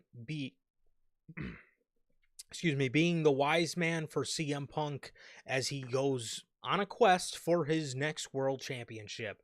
And I thought that would have been the way to go about it. And again, if you would have planted the seeds around Roman Reigns, winning winning back some sort of title shot just for Punk to take it, I thought would have been a very cool way to go about it. But that is not the case. That is not the case. No. Yeah. Or if they were still doing King of the Ring, how cool would it have been if Roman Reigns declared for the tournament and one of the favors was, Punk to say no, Punk takes his spot. that's my spot. That's the Mhm. favor I want, and that is a favor that Heyman is going to get done for me. And then he ends up taking that spot. Something like that just had world championship stakes, I think would have made that all that much more important. But it still is intriguing. The whole Paul Heyman, where does his allegiance lie storyline. It's gonna be a great story, but just the story with CM Punk and the World Heavyweight Championship and having Paul Heyman, his best friend in the world, there, I thought was a very good story to tell and a story that they passed up on nonetheless. So, um, I you think know, so. it is, like I said, it's not completely horrible. It's good. It's just No. I felt they could have done more with it. I do. I think it is good. They just went the very cheap and simple route with it. 100%. Yes, the safe route for sure. Mhm. That's a very good way to put it, man. But that is everything for Friday Night SmackDown, man, as we got an official word from the good folks over at W Energy, man. W Energy is an energy drink loaded with vitamins and nootropics formulated to improve focus without getting the jitters. W is a clean energy formula that is sugar free, 0 calorie, free from fillers and artificial colorings, and 150 milligrams of caffeine per serving. You can get your W Energy products today with the link below and code NHP at checkout to save yourselves 10% on your next W purchase. As always, shout out to the great people over at W Energy, as always, the official sponsor of the Notorious Heels podcast. Truly, always got to shout out W, man. Whether you need the energy for work, workout, or staying up for 4.5 hours of hell on a Sunday AEW pay-per-view night, whatever you may need that energy for, AEW will give you that energy without any jitters, and it'll taste good all at the same time, man. So truly, always shout out W. There it is, man. There it is. So, Monday Night Raw. Tonight, or yeah, still not past midnight yet. Yep. Um, Tonight, Monday Night Raw from Minneapolis, Minnesota. Oh yeah. The show opens up with the women that will be participating in that women's triple threat. As dude, for a minute, Adam Pearce is sitting there and he's like, we need to talk about the women's championship. And he's got Io's belt sitting on the table. I was like, don't tell me Io's hurt and is about to relinquish this championship. But she Uh, wasn't. She just gave Adam Pearce her belt, I guess. to put on a podium to set up a triple threat contract signing segment thing for I, some reason. I guess, or I thought that fucking he might have pulled the fucking super ballsy move and fucking I don't know fucking struck her and then all three got a fight for this thing. I don't fucking know what I was expecting, but the champ just had to give her title to Adam Pearce for a segment, I guess. yeah, I seen that belt on the table, and the first thing I thought was, do not tell me Io's hurt, bro. Especially the way he was like, we need to talk about the situation with these three women that's gotten out of hand. And I'm like, What? I'm like, don't fucking tell me, man. But then none of that. It literally EO just gave him her belt to have. I guess. For the I, segment, I guess. what the fuck, man? I don't know what that And was about. when EO came out first in the segment anyway, so she could have just came out with her belt and put it on a little podium for the rest of the segment, but whatever. What do we know, right? We're just fans. Um, Yeah, we're just fans. We don't know anything, man. um. So all three women get in the ring. Pierce apologizes for how he handled the situation. He says he apologizes for making Bianca a special guest referee. That is a position she shouldn't have been in. He says the match at WrestleMania, after what happened last week, will be a triple threat match. So Adam Pearce has had enough of the shenanigans, and he has finally just said, fuck it. Rhea is in the match, and this yeah, I love this. Honestly, I know a lot of people like don't like this. I actually I prefer, good week to week television. I mean, again, it's predictable. We know the outcome. We know Rhea Yeah. is going to get added to this, but predictable is not always bad. Um, Mm-hmm. that's obvious, man. But I again, I love how they made this weeks of television that were good. It was decent build, and Mm-hmm. Adam Pearce tried to be fair with everybody here. He tried to please everybody, and he pleased nobody. So now he's just straight up cutting to the chase, Everyone. and everybody's just gonna have to face each other now, and everybody's just gonna have to deal with it. I like it. It was a good story. It was a good story to tell and how we got here, and I can appreciate the effort. Most definitely, man. I overall like the segment. Only complaint is the same complaint I had with their last segment is they did the little same push EO away thing that's very outplayed at this Yes. point. That was my only flaw with this, man. But overall, exactly what I expected, and in a good way, man. And it is actually nice getting something this WrestleMania build that I expect, and that sensibly just happens on its own, man. There's not a third, fourth woman randomly coming in to the match and shit.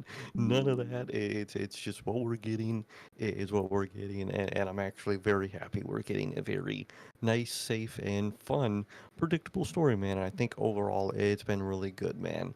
And Hit a Rainmaker said comments that EO is pinning Rhea because, you can't get over, she probably won't pin Bianca. If I'm being honest, man, the way they are building this matchup, if EO doesn't win, it's going to be not a great look for her, if I'm being honest. The way they have been setting up, this whole thing, EO has to win at this point at WrestleMania for it to make the most sense. What would you do with EO after? That's a very fucking good question, man, because you have Evolution that I thought that I read yesterday that they were gonna announce today, but they They didn't. were, yeah. I Um, know. so, LOL, so wrestling journalist. wrestling journalism at its fucking best.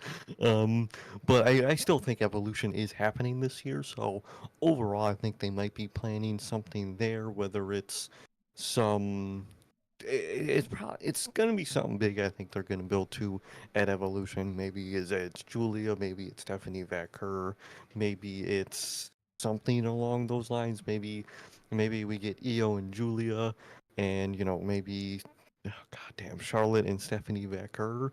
Um, maybe something like that, and then other various matches on the show. Man, maybe that's where we get at this point, it could be a triple threat between Lyra, Becky, and Bailey at this point. With how all their there's a lot at after WrestleMania, man. But I, it's interesting, man, because I feel like Bailey, or not Bailey, what the fuck, Io has to win this match, but Mhm. I really can't see any of these women winning that match. I just think logically, Io should win at this match for the way they booked this match up till now, and but any of these women I can see winning, and overall I would be okay with. I think the story does make the most sense if EO does win, but I think any of these women can win, and I think it could go any way really at WrestleMania, man. But what about you? What you think about this segment, and who do you think might come out of Mania, and what do you think could happen after? Well, there's a little bit more of a segment to get into, but you know, I would love for EO to win, and I would like for Jade Cargill to cost Bianca the match. That's what I would like to happen, but what I think is going to happen is a bit of a different ball game. Um, Yeah, I would love to see EO win, and I know you would like to see. I know you said Stephanie Vacher would take on Charlotte and Julie would take on EO. I honestly don't see Sean giving them up, but what I think so kind of off topic, but Roxanne and Bailey. What the hell happened to that, right? Ugh, I honestly think that's something that they dropped to save for Evolution. I Truly, wouldn't be shocked. I think that's what they did here. I think that's what they did here. However, Same with Lyra and Becky. yes, exactly. What you do with EO after WrestleMania, I honestly think a cool option you could go Okay. is Asuka. Ooh. Because I do not care to see Damage Control brought back as a group. I think EO is way too fucking over on her own, and Kairi Sane can, figure it out. I don't know. I'm sure she could slot into any one of those women's mid card scenes easily. Mm-hmm. But I don't know. Damage Control's dead, dude. Nobody wants to see It is. EO in that group. Nobody wants to see EO in a group right now. Everybody loves EO. Nobody wants to see EO in some sort of heel, baby face, tweener. I don't care what it is. They don't want to see her in a faction. But imagine you bring back Asuka to challenge EO. What do I I like think that. is going to happen? I think Bianca Belair is going to win the championship, and I think we are going to get Bianca Belair versus Jade Cargill at Evolution for the WWE the Women's World Championship. That's what I I can see it. think is going to happen. That is not what I want to happen. I do not want to see Jade No. Cargill anywhere near a fucking world title. I don't even want to see her near a mid card belt, let alone the world title. But I got a bad I feeling that's what's going to happen. Uh I'm in agreement with you though, man. They've done this story. They've done this story at a point where it really just makes you think, right? Like surely it EO has has to to. win this because she's If getting she's muffed really every week. Yeah, like the story you would think watching, television with all these segments is, they're kind of third wheeling her. So obviously she's going to take that opportunity to kind of, sneak in the win. Kind of at that point, if I was the EO, I would probably be instigating these two even more, to make them really locked into each other. So I can steal that moment. But if she doesn't, she's really going to look like more of a third wheel than Seth Rollins at this point. 100%, man. 100%. So, uh, yeah, I want EO to win. I do, because I think a program with her and Asuka would be dope. Um, Very good. and I think that would be something nice to carry you into Evolution. I think that's a great women's world championship match. But honestly, man, the way I think it's gonna go, I think Jade is gonna win against Naomi. I think Bianca is gonna win Probably. this match, and I think they're both gonna end up on the same brand, which obviously would mean Jade would move over to Raw, assuming the women's world title stays on Raw. And I think we're in for Jade versus Bianca. Um, Man, yeah, they've already planted seeds because Bianca kind of just up and left the whole scenario. And I think that's gonna piss off Jade Cargill. The good thing out of that is I feel Jade would most likely be the heel in that. And I think that as much as I would like to see Bianca as a heel, I think Jade is better off as a heel. Just no, yeah, I don't really, nobody's really you buying can't her play as a her up baby as face. Yeah. Um, no. but At least like against Bianca, I feel the crowd will favor Bianca 100 times out of 100. But it's kind of what I'm thinking. It's kind of what I'm thinking is gonna happen, bro. But yeah, Bailey really did get that Becky Lynch role.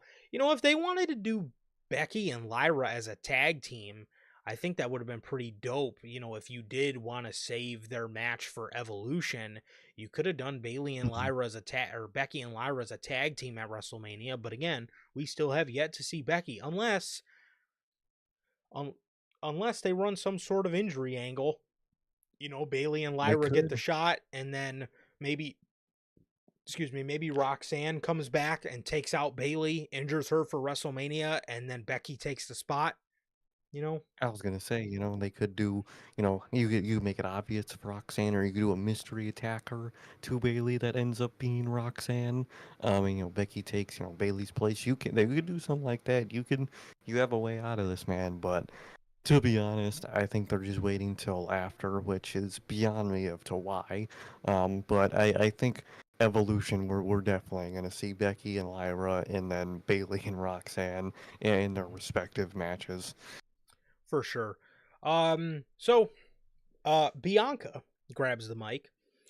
She says a couple weeks ago she would have been pissed because she outlasted the chamber, and Rhea thinks she can just walk in here and do whatever she wants. But now she is happy Rhea is being added because you think that I'm scared of you, and you're not going anywhere anyways, so you might as well be added. So I will become the women's world champion. I will become the women's world champion and go through you to get it. Rhea goes to speak. Bianca tells her, "You've talked for long enough. Just shut up and sign the contract." She signs it. These two get in each other's faces. They muff Io. Io goes to leave. She then goes back on her decision, and she springboard drop kicks Rhea into Bianca. And dude, Oh, Rhea's nose. just flew into Bianca's shoulder, man. Oh, Oh, that slow-mo was brutal. And Rhea has a history of, nose problems. So hopefully that doesn't rear its ugly head. ooh, yeah, that looked nasty, dude. That looked nasty. That did not look good. But I hope everybody's okay out of that.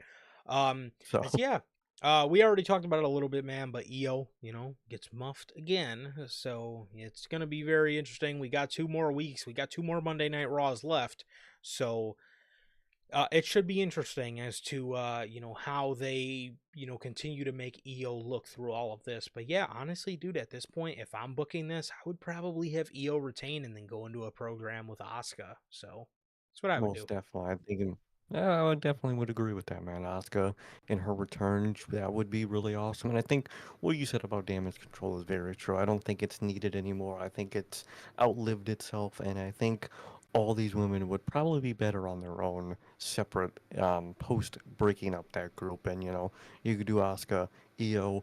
And Kari saying she's looking to come back soon. She's been yoked on social media. She's been fucking jacked for some reason. So she could come back, maybe do a different brand, and do her own thing, man. If unless you want to do like a damage control triple threat at Evolution, but you have that option. But overall, you could really do anything with Kari, and it'll be good. Yeah, whether again we have whether you bring Asuka back as evil Asuka, whether you bring her back as like something as to what we've seen in NXT, the Empress, Mm-hmm. whatever it is, it's a hell of a lot better than whatever damage control would be doing, because at the end of the day, what are they going to do as a group? Win the tag team championships? Yeah. The group's already What like do you think they 12 do? time tag team champions. So I mean, what really is there left for that group to do? There, and Oh, women's factions in general a lot of time just don't really do well. I mean, um no, 'cause, I mean, you're very limited overall with what you can do, man. So, I mean, who are they gonna face Livin' Raquel? Who, who wants to fucking see that? yeah, Um, I think they're all just better off, separate from that group. I think it's best if they split it. 1,000%. So, Judgment Day, they are backstage. Finn is happy I use that term loosely, that Dominic was added to the match at WrestleMania. He's obviously so fake happy. He's like, Oh yeah, yeah. yeah, I like Dominic being added to the match, and he says, but I have been hearing what the people are saying. They're saying that Dom doesn't have what it takes to win at WrestleMania.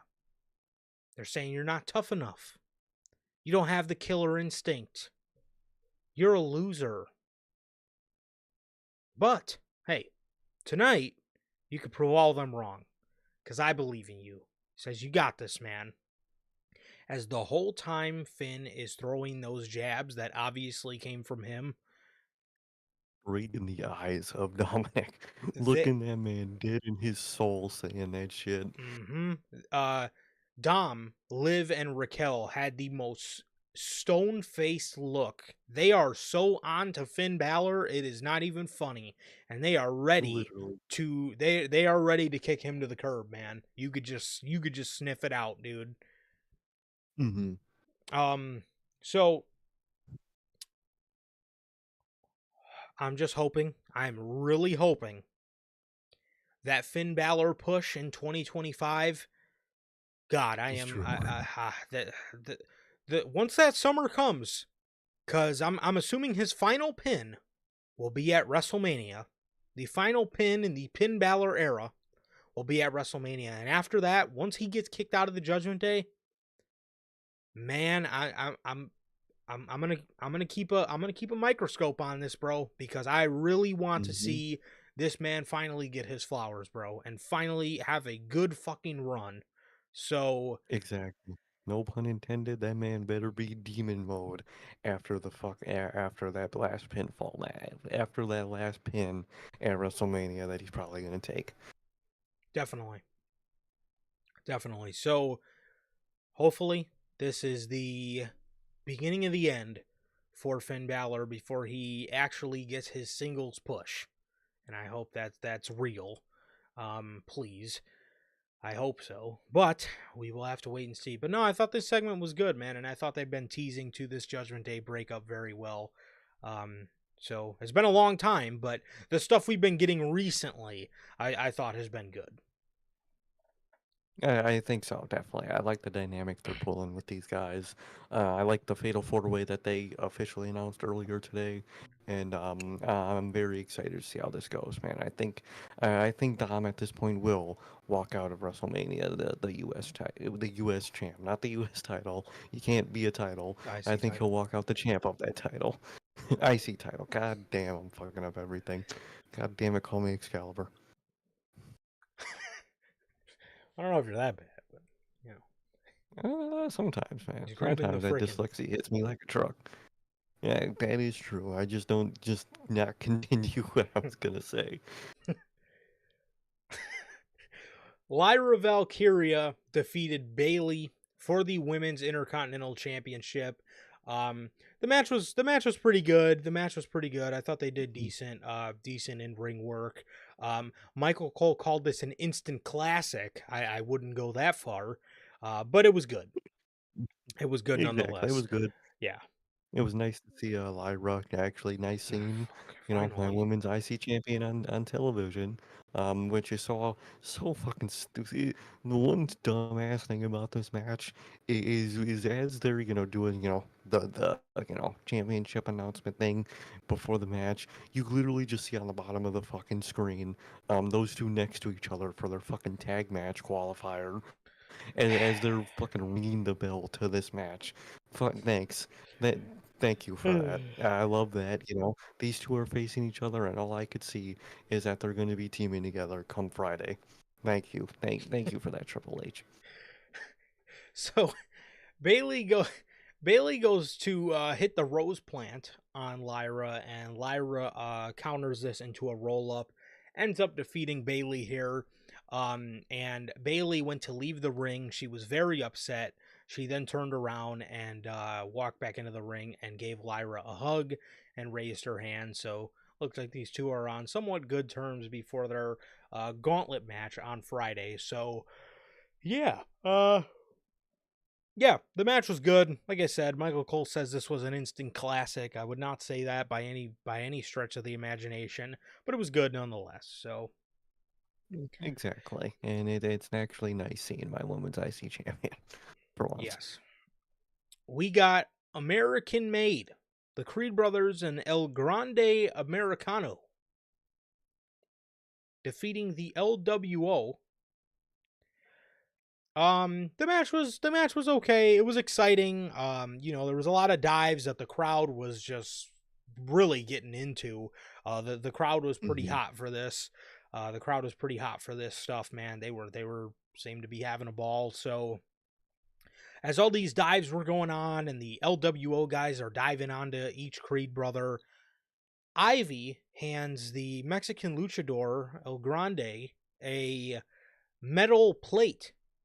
He shoves it in his mask, like on his forehead, in his forehead area, and Rey Mysterio goes to stop him because he sees what he did, and El Grande headbutts Mysterio, and he then gets met on the top rope by Dragon Lee. He then headbutts Dragon Lee.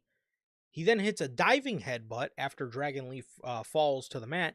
He hits a diving headbutt to Dragon Lee with this metal plate on his head and wins the match.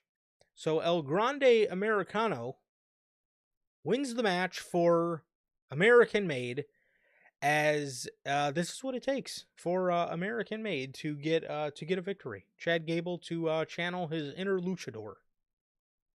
Apparently, they have not Chad Gable in a match, which obviously it's going to be good. You know, not Chad Gable is always going to bang in the ring, so that's an obvious fact to see tonight, man. But you know, for American Made to win, he's got to put a fucking metal plate in front of his forehead and headbutt people in order to get victories under Triple H for whatever reason.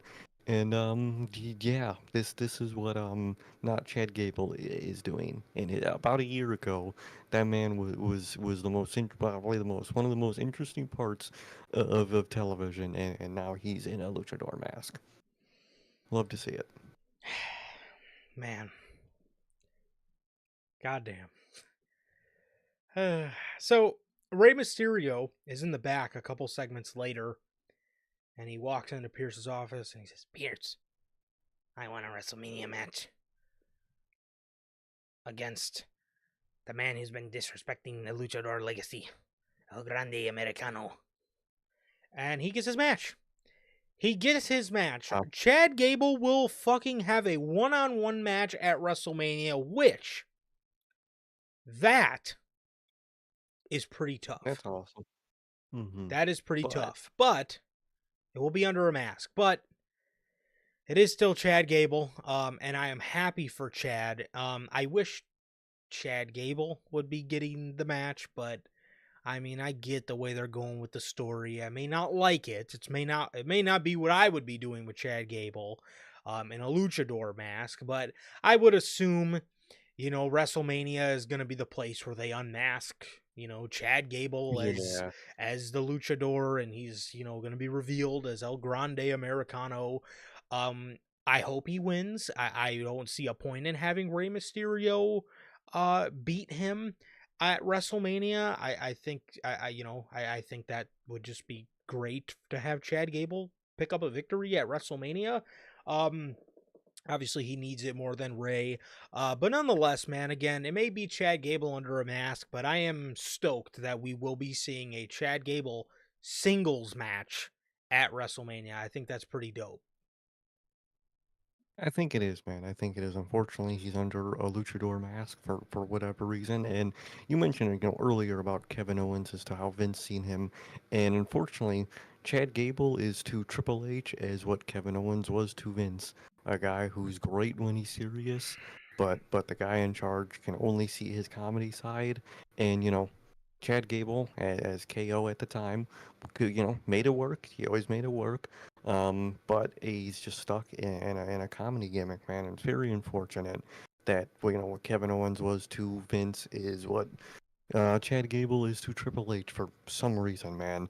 So it is nice that, Chad Gable gets his singles match at WrestleMania, even though you had a whole litany of singles matches, non-title matches you could have done at WrestleMania, or even, title matches you could have done. You could have done, like we mentioned, Lyra and Becky. You could have done Bailey and Roxanne. You could have done Jacob Fatu and Solo, and you do Rey Mysterio versus El Grande Americano, i.e., not Chad Gable. So I am glad Gable getting his match, man. But all I can say is I hope he wins, man, because this is an very unfortunate overall situation for him and his group.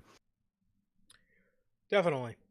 Definitely, man. But yeah, I mean, I really, really, really hope that Chad Gable gets the victory here, man. And I get, they want, to see him. I get they want, they do want to see him, you know, channel a little bit of his inner Kurt Angle, right? Kurt Angle could always do these funny comedy skits and whatnot, but you I mean, it's okay to do some of that stuff because it shows Hmm. Chad Gable's range, and he does have range. But the thing about Gable, a lot of Chad Gable's funniest moments came from him not Just even trying to be funny, like him being scared of the yeah, Wyatt Six. It showed his range and how funny he could be because of how fucking scared he would get. Um, but you know, I all I can ask is this story, this mass luchador story is done at WrestleMania because I think, and I think it's just time Chad Gable, win or lose. If he loses, you could have him really lock in, and that could be a good story too. I would just have him win because I feel like he never wins. But if you even did want to have him lose, that could be a good turning point for American made through the summer to be treated legit. No more hmm joking around, no more, they just I would like to see Chad Gable just turn these guys into killers. But first you have to make Chad Gable a killer. So that is something that I would really like to see. And again, the stuff is entertaining and it does show his range, but I really am to the point where I want to see for Chad Gable to do goofy comedy shit, man. It's like Kurt Angle, bro. I would like to see them establish him as a main eventer first. You know what I mean? He's not established as a exactly. main eventer And yet, and then show his like range. You know? like imagine if you had the stuff that a lot of the stuff that Seth does nowadays right at the start of his singles run. Would it have worked the same? No, now it can work because, Seth is an established guy. We know Yeah, who Seth is. We know what he's capable of. He's got the accolades. He could go out there, dress the way he is, and you don't bat an eye. But he has the accolades to back it up, and you're not giving guys like Gable the accolades to back that type of stuff up. definitely. So Jay Uso and Gunther, Wow, awesome. dude, I was so scared when Jay's music hit, Same. and Yes. dude, I was terrified. Oh, I was like, "Oh my god, this dude's about to come out doing his fucking dance," and he didn't even wear a piece of merch, dude. I mean, the glasses technically, but yeah. he didn't wear no goofy ass Yep. bright yeet shirt. None of it. Dude, amazing. It shocked me with how good they did with this. I thought they were gonna drop it. I really did. Floored. I was floored. So Gunther comes out there, and I Mhm. honestly thought Jay was going to attack him. I thought Jay was going to Mhm. attack him because it seemed like they were milking it when he was on top of the announce table. Mhm. And he's standing up there for a long time, but then he gets in the ring and he goes to speak. And we hear, main event ish, I think is the name of the song. We hear Jay Uso's song start playing. Pat McAfee's standing on the table like a fucking dork, and he's doing the thing. And I'm like, come on, Oh, man. This was perfect. What did I say? How badass would it look if Jay was standing there doing not a fucking emote in the world, but everybody else was just doing it around him? How badass would that exact. look? And I was scared at first, but the longer it took to finally, get the camera on Jay, I was like, oh, are they actually gonna, pan to him just standing there, looking cool? and it pans to him. Man's wearing all black. He's Dude, not doing a fucking emote to save his life, and he's just looking down, doing his fucking, angry and just frustrated facial expressions. She was great, dude. She was fucking great. this is what we needed to see. Again, I said it last week. You know, Jay, for the next 3 weeks, I better not see Oh, him do a fucking emote in the world. No, he might as well come out there with the no yeet shirt. That is what I yeah. want to see. Nothing.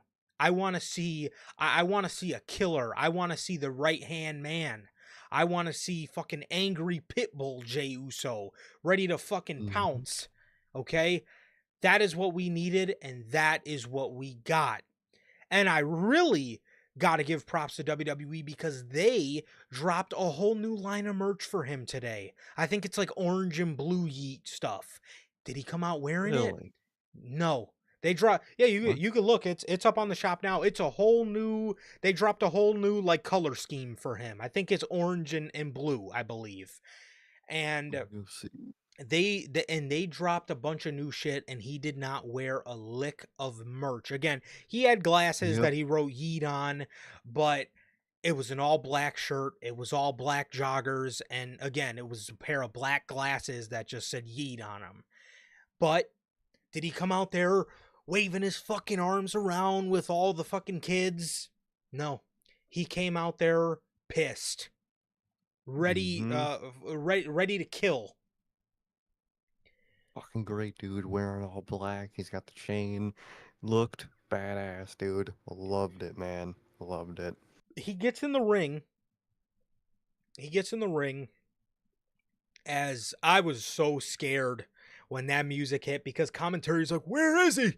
Where is Where he?" is it? And they got the drone, which they actually upped the video quality on that drone. Don't It, look like shit anymore. yeah, it didn't look like they were fucking streaming in 2G. Um, it's flying around the arena, and I'm like, oh god, here comes Jay. His brother just got massacred last week, and he's gonna come out flailing his arms. Which again, like I said last week, do not have Jay do a lick of that. The fans are there; Mm-mm. they paid their money; they can do whatever they want. You know they're gonna be eaten.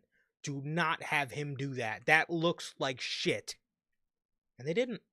And I loved it. And again, earlier in the day when I seen that new line of merch, I was like, oh. I was like, well, at least one of the shirts is black. Maybe Jay will come out wearing that, give it a little bit of a darker look.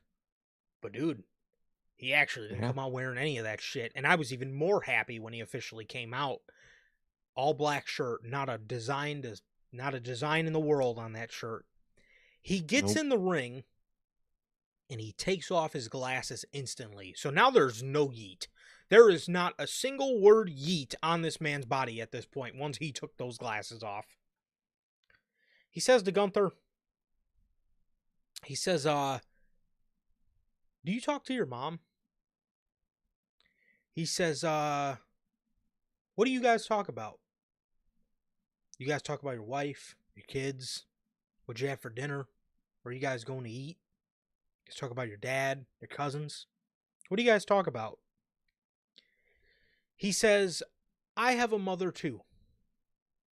You know what I had to talk to my mom about? I had to tell her her oldest son is laid up in a hospital bed with 15 stitches on his forehead. And she asked me, why didn't you protect your older brother? And I had to admit that I was scared. I never felt so hopeless. I never felt so helpless. And in my darkest moment, I realized I am not afraid of you anymore.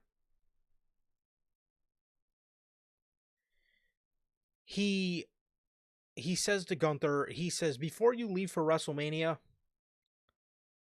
hug and kiss your wife and your kid.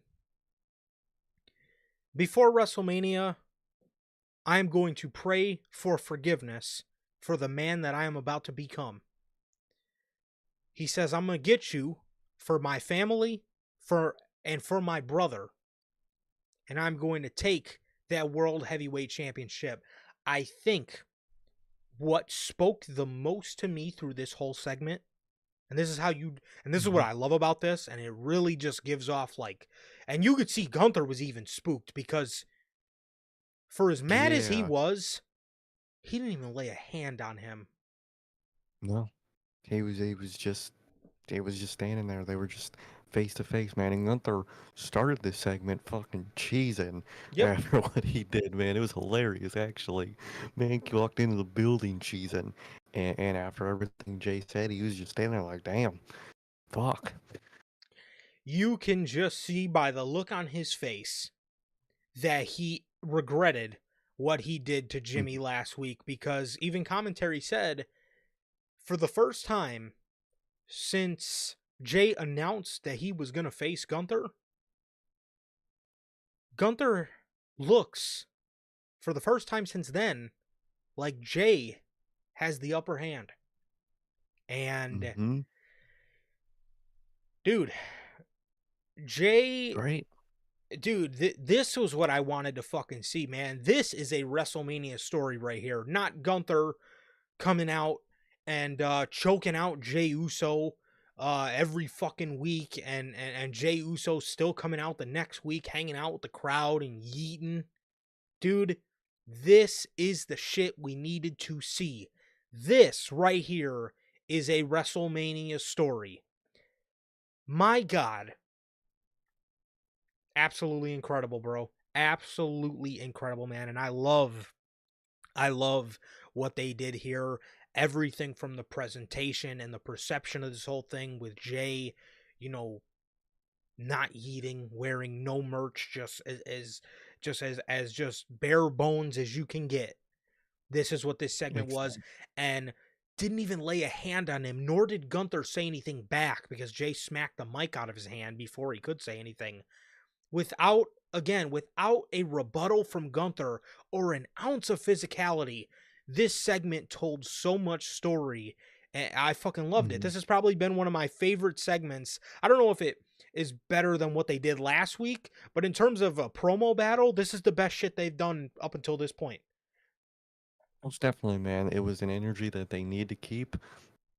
And if they want to continue this next week, you might as well have Jey Uso say, I promise not to yeet um, until I win that title, until I beat Gunther at WrestleMania." And that's exactly what you need to do. You need to keep this energy, and he needs to come out like this every week. And at Mania, he needs to come out as serious as possible, and he can yeet when he celebrates. And when his brother comes back from the hospital and from injury, and they could all celebrate because he needs to earn that celebration. If you keep this up, he will earn that celebration, man. Love what they did tonight. Love Gunther's part two. Mm-hmm. Walked in, like I said, he was cheesing. Every time you cut to him backstage, he was cheesing. He was walking out smiling his ass off. Even at the start of the promo, when Jay smacked the mic out of his hand, Gunther was laughing because he thought Jay was just losing his mind again, and he realized throughout what Jay was saying, like, damn. I turned this man into something that actually is competition to me now, and you could see Gunther lock in, and you could see Jay lock in, and this is exactly what we needed with this dude, and I'm very excited to see this continue, man. I love what they did here. Loved it.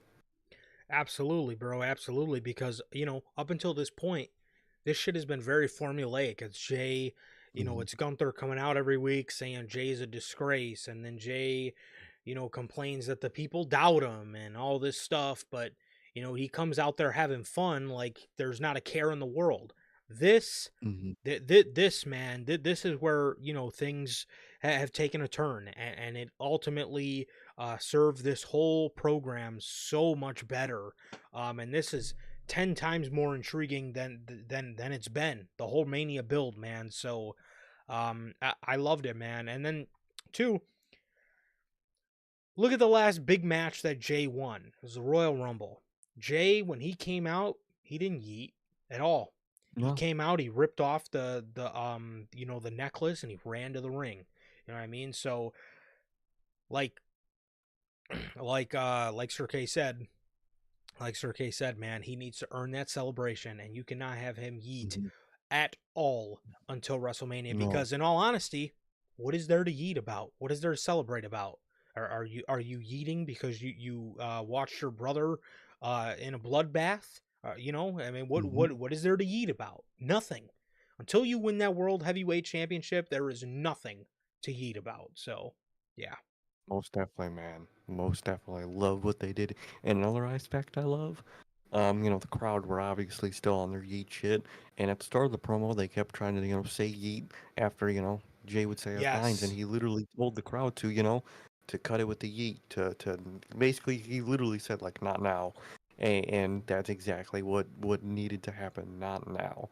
He has to Yes. earn it. And he will earn it at WrestleMania. And here proves our point, dude, because we've been saying for the longest time, man, and everybody likes to say, well, that's his thing. He needs to say that.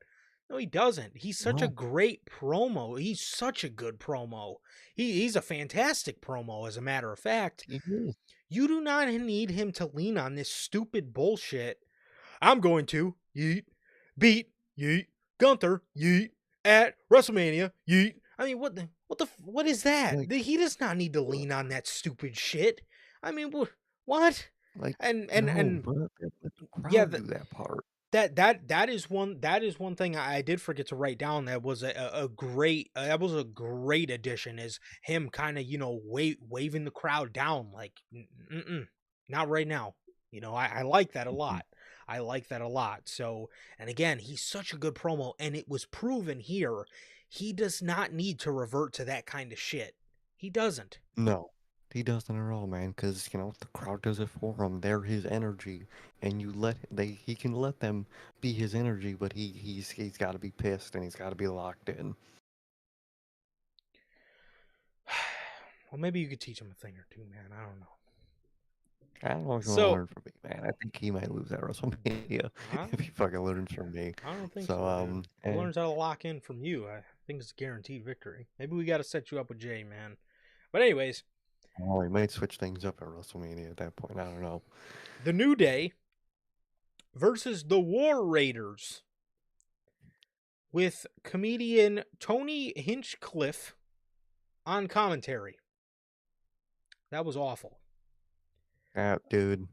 Uh, What is this comedy thing for? Who is this for, bro? Like, uh, is he's it, this is a world title match, and you got this guy on commentary trying to do a fucking stand-up bit.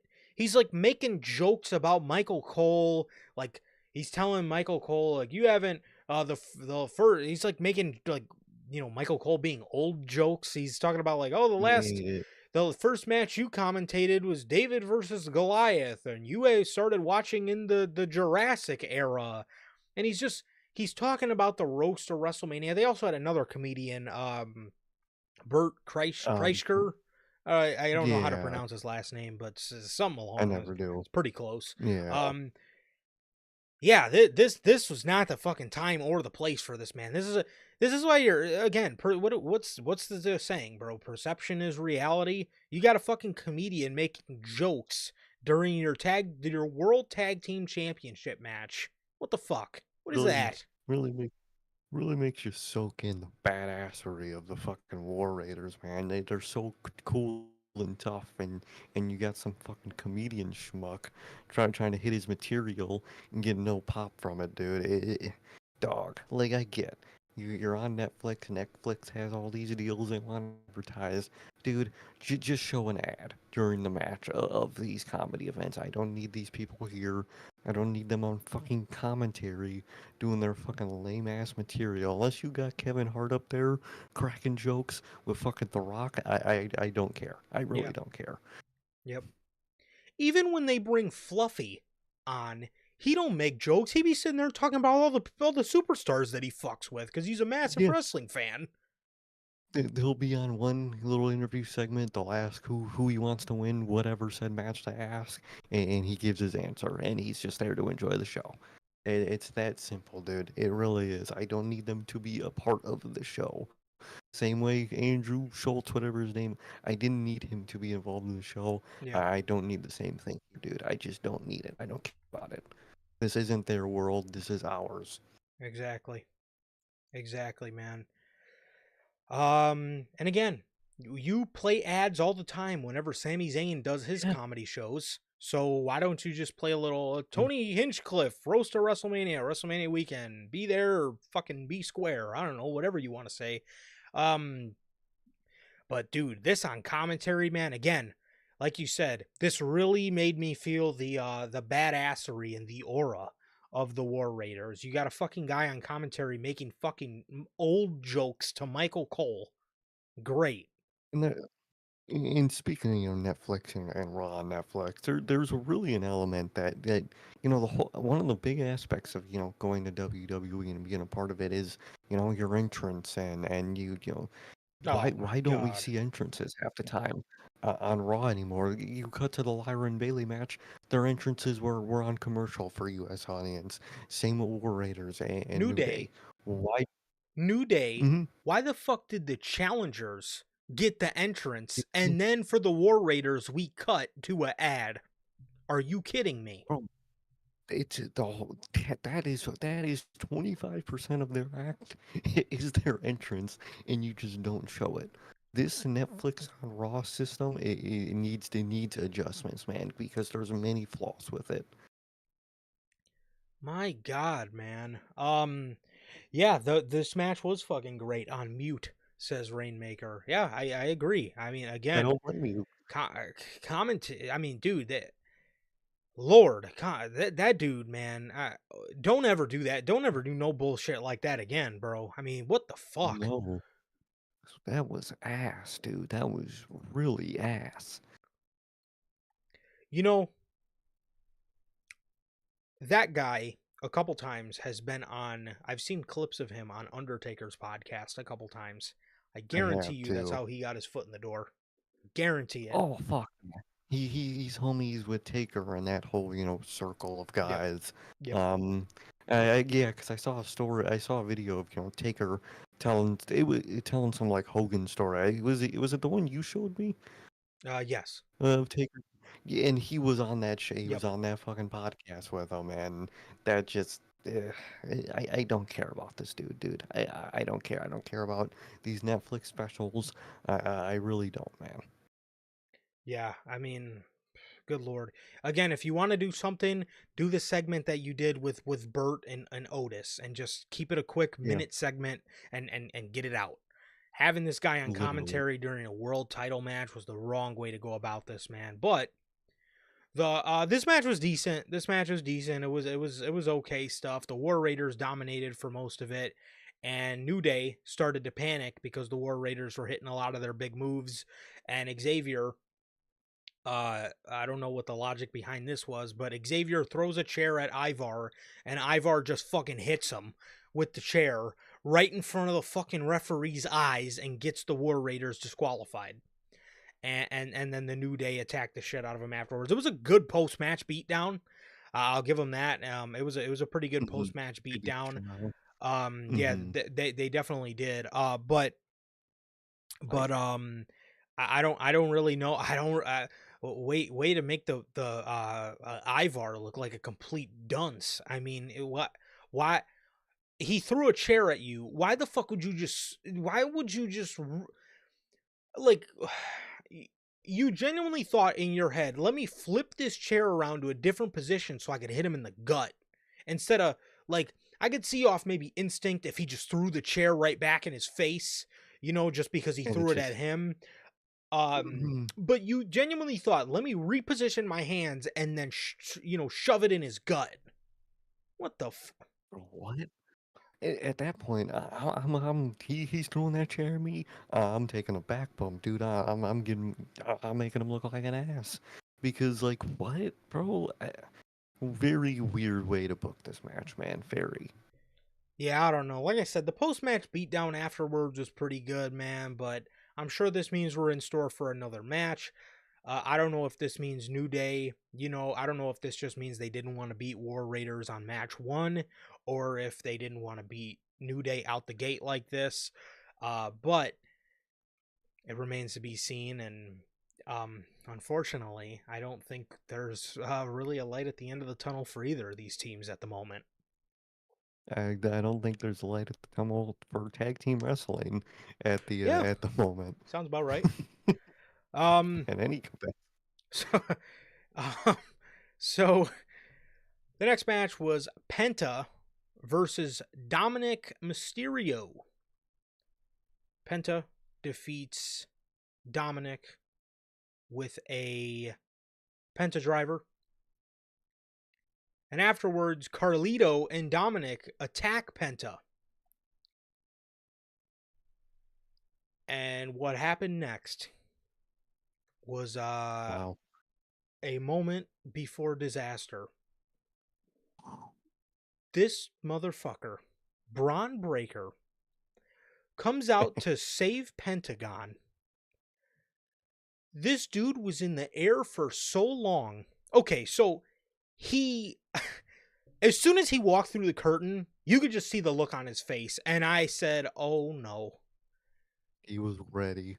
This man starts a 40-yard dash down the aisleway, jumps, and like Michael Jordan at the dunk contest, he had about a whole 5 seconds of hang time. So much so he got a spear and a front flip in. He speared the, pun intended, dog shit out of Carlito. So much so, he flew past Carlito and had enough time to do an entire front flip right afterwards. Insane fucking spear, dude. Man had so much speed and momentum that he jumped, came at a downward angle on a straight ramp, fucking hit the spear, and still had time for a front flip as to land the spear. My Holy God. fuck. Dude, Holy shit. that might have been one of the best spears he ever handed out, bro. That might be one of the best spears in Ever. that spear alone might be one of the best spears ever in the business. Cause holy, how do you fucking have so much speed and Dude, momentum? You can come down vertically and fucking hit them and still have momentum to do a fucking front flip afterwards. see because Dog. the craziest thing to me is we see that move with like Bobby Lashley. He has the spear that like, you know, you front flip. But Bobby like starts his front flip. In the spear, yeah. Braun legitimately went for a regular spear like he normally does, but Mhm. jumped so high and had so much downward momentum. He finished the spear and then went into a front flip Like, and landed on holy, his ass from a spear. not even on like the top of his back, like near his neck, on his back, literally on his ass still with the momentum that man had. Holy shit. That that man, this guy is a stud. This guy is a He fucking really stud, man. That man is an absolute beast, man. If I'm booking WrestleMania, if anyone's a Paul Heyman guy coming out of Man, this summer, man, it's Braun Breaker, dude, because holy hell. dude. Wow. That was Had that never seen that. I was jaw dropped, and we've seen a lot of really good Braun Breaker spears. The other one that comes to mind is remember that one where he got Ludwig? By the way, where the fuck has Yep. he been? Anyways, He oh had a little one of those, those like in crowd promos interviews. oh, I did see that. Yes, so of course we don't He see had it, but one. I did see a screenshot of it. That one was on TV actually. It I was. forgot where it was on TV, but that one was on TV. I What was he forgot where talking the about? fuck it was on the show. He basically teased, making a Charlotte joke and just said, he's one of the fastest rising stars, and it was kind of nothing overall. It was more Okay, just of a reference to what happened on Friday. But it was a simple little thing. Did you see the gotcha. live one that got cut in the Uh, middle of it? uh-uh. Dude, they come back from commercial, and they were obviously in this promo during that whole commercial. It was a Liv and Raquel interview, one promo, Uh, and all you hear is like one word from Liv, and then it cuts, fades away back into another commercial. LOL. Good lord, dude. Well, shout out Ludwig, I guess. My bad, bro. I must have walked out. I must have went to use the bathroom or something. I must have walked out of the room.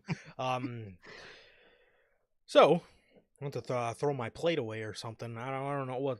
I guess I was not present for this, but But I have regardless, one spirit for Ludwig when he did that fucking full yes, run around, man. yes, Dude. because I was trying to think of some of the ones that really stand out, and that one is one of them. That one is definitely one of them, man. When he met Ludwig around the ring, dude, that was nasty, bro. That was it. But this, Insane. whew, That so was. Mm-hmm. he spears Carlito literally into oblivion. He then gets in the ring. He spears the shit out of Dominic. He spears Penta. You could even hear the wind go out of Penta's you could hear the wind get knocked out of him. You could hear Penta literally go ooh. like like damn. So Damn. so Braun is celebrating. Finn jumps in the ring from behind, hits him with a 1916, celebrates with the IC championship, turns around, and Braun is already up. He goes to spear him, and Finn bails.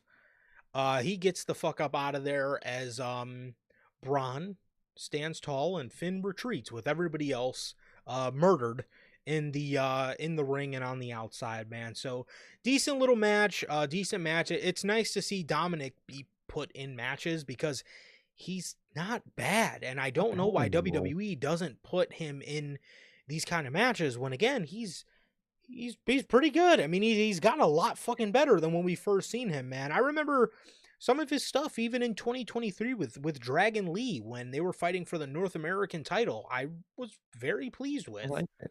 So Exactly, man. I don't know why they always have a need to still protect, him in the ring when they don't need to anymore. And I hope we see more of him come WrestleMania or come after WrestleMania. With more than likely him winning the IC title. God damn it, I did it again. so yeah, that was that. And then for the main event segment on the show, we got Paul Heyman coming out here to explain what happened. And man, this was really good. WWE added a lot of intrigue to this with Rollins, and it makes Rollins' involvement a lot more meaningful than it was on Friday because he was literally a fucking spectator on Friday. Now Rollins had some very intriguing dialogue here tonight. So Heyman comes out here. He says he needs to say a couple things just to get them out of the way because I am loyal to both of them, my best friend and my tribal chief. And just because I am loyal to both of them does not mean I will ever be disloyal to either of them. Rollins comes out before he could get another word out. He says, I am out here because tonight is all about Paul Heyman. And I want to know, whose side are you on? Are you going to be the very best friend to CM Punk or the wise man to Roman Reigns? But it's occurred to me that you are neither. Roman doesn't give a damn about you. He uses you. Look at what happened last year after WrestleMania. He lost the championship and he left you in the hands of his beloved family member, Solo Sikoa. And how did they treat you? He never even came to rescue you. No, he watched you get massacred in your hometown. And where was Punk? Did Punk come to help you either? Best friends don't use people when it's convenient. He left this place. He didn't take you with him, and he didn't come back because you asked him to come back. He says he was, Rollins says, Punk wasn't even your first choice for War Games. I was. He says, and also, too, when you guys did choose Punk, he was the last option. And he did not do it out of the kindness of his heart. No, he did it because he knew he could get a favor out of you. He is not your best friend. He loves nobody but himself. I feel bad for you. You're between a rock and a hard place. The easiest decision here would be for you to remove yourself from the situation. But you can't do that. And you won't do that. If there was only a way we could remove you from the situation, it's for your own good. I would take great privilege to remove you from the situation right now with one quick stomp, and it's all over. Nobody is here to save you. Roman isn't here. CM Punk isn't even here. Remember what he said? He's not here to make friends. He's here to make money. So my question to you, Paul, how much are you worth? He keeps asking him. He pushes him lightly. Not nothing crazy. He pushes him. He says, how much are you worth, Paul? He then gives him a little slap to the face. Again, light. Nothing, he didn't fucking absolutely smack the dog water out of him, but he smacks him. He says, Jimmy Uso slap. holy shit, God. He says, how much are you worth, Paul? He keeps pushing him and pushing him. Paul grabs the microphone and he says, do not put your damn hands on me again. Rollins then grabs his face, literally like bear claw grips this man's face, and he throws him into the corner. This was enough for CM Punk to come out, and he starts brawling with Seth Rollins. These two are fighting around the ring. Hitting each other and whatnot, throwing each other into the frickin' steel steps. And Punk goes to get in the ring. Rollins slides in, and as Punk is on his way to his feet, he stomps CM Punk. CM Punk is laying there, incapacitated. Paul Heyman is down on his hands and knees. He's trying to attend to CM Punk. He's trying to make sure he's all right. Rollins is in the corner, and he goes to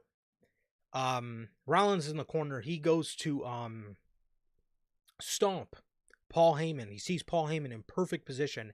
I thought he was going to stomp the shit out of Paul Heyman. I thought he was. To maybe take Paul out of this, and then we see Paul at WrestleMania where he is there to make his final decision on whose corner he's in. I thought maybe we would see something like that, but we actually got something more intriguing, in my opinion. He goes to stomp Paul Heyman, and he stomps the mat right in front of him. Paul Heyman wobbles over, and he's looking up at Seth Rollins, his jaw dropped, and he still has the mic in his hand, so Rollins leans down, and he grabs Heyman's mic, and he says, now you owe me a favor. As Paul Heyman just had this look of fuck on his face. As you could just tell, the stress of this whole thing is really going to be getting to him, as what is the favor that now Rollins will bestow upon Paul Heyman, because there's no way they put Seth Rollins with Paul Heyman, right? No, that's ass to me still, man. I think the best, hey, let's say there is a favor for Seth, even though, you can't threaten someone and not do the threat and say the person owes you a favor. That's kind of, you can't fucking threaten to jump somebody, not jump them and be like, yeah, bruh, you owe me for that. That's not really how a favor works. But let's say there is a favor here. I would say the best way out of it is, maybe he tells, Paul to drop them both, abandon both guys. They weren't really loyal to you at many moments. You take this moment to be loyal to yourself, and you get out of here with your own skin. Because, no matter what, no matter who he chooses, if he chooses either, Punk or Roman, the other guy's really gonna, be mad at Paul Heyman, and Paul Heyman's kind of in a lose-lose situation to where his best way out might just be to drop both of them. And I think that is the best way out creatively at Yeah. WrestleMania is for him to drop both of them and not go with Seth, but, go on his own. And if I was doing it, like I mentioned with, a couple minutes ago, I would probably have him, if I'm putting anybody with Paul Heyman after all this, it would probably be Braun Breaker, especially you'd probably be in a Braun Breaker who's post, IC champ. He's, kind of probably angry that he lost, and maybe he's feeling directionless, and maybe a guiding hand comes along for Braun Breaker, and that could be a really cool segment on like the Raw after Mania. Maybe a mysterious SUV pulls up to Braun Breaker and gets him in, and we'll see what happens after that, man. But you know.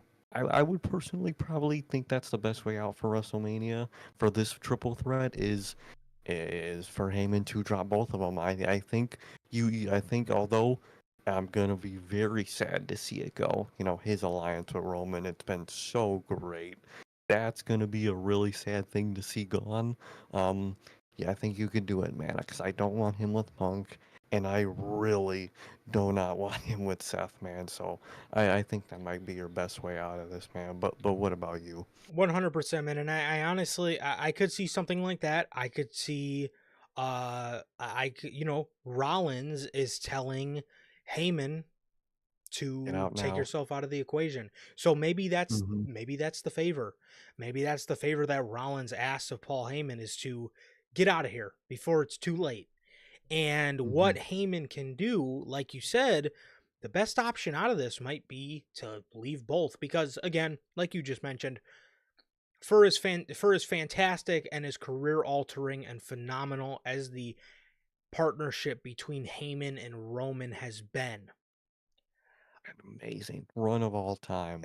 literally, dude, one of the greatest, one of the absolute greatest runs of all time, probably solidified him as the greatest manager of all time through this run, if he wasn't already. Um, Yeah. it's it might be about time. It might be about time because And Roman needs to hit the point in his character where he gets humbled. And as long as he's the tribal chief character we see now, I don't think he's ever going to hit that. And I think it's time for him to hit that arc in his it, character. So I would it, not be opposed to the partnership ending. exactly. It was time to get humbled when you had that bloodline story, and he didn't. At the end of the day, he got everything he wanted, and he just got everything he wanted. This is the time to humble him, and you could say you still have more left in the tank with him and Paul Heyman. That might be why it's the perfect time to end it. We always say, end things while they're hot, end things while they still have momentum, and people still want that thing because it will always be looked on fondly. Yep. I think that's no better situation than, ending the wise man. I think that might be the best time because there is still more stuff you can do, but might as well leave that as more what ifs and just let us enjoy what we got without getting it to a point where people are saying, oh, when is Paul Heyman going to move on to someone younger? Hmm. When is Roman's character finally going to change and all that?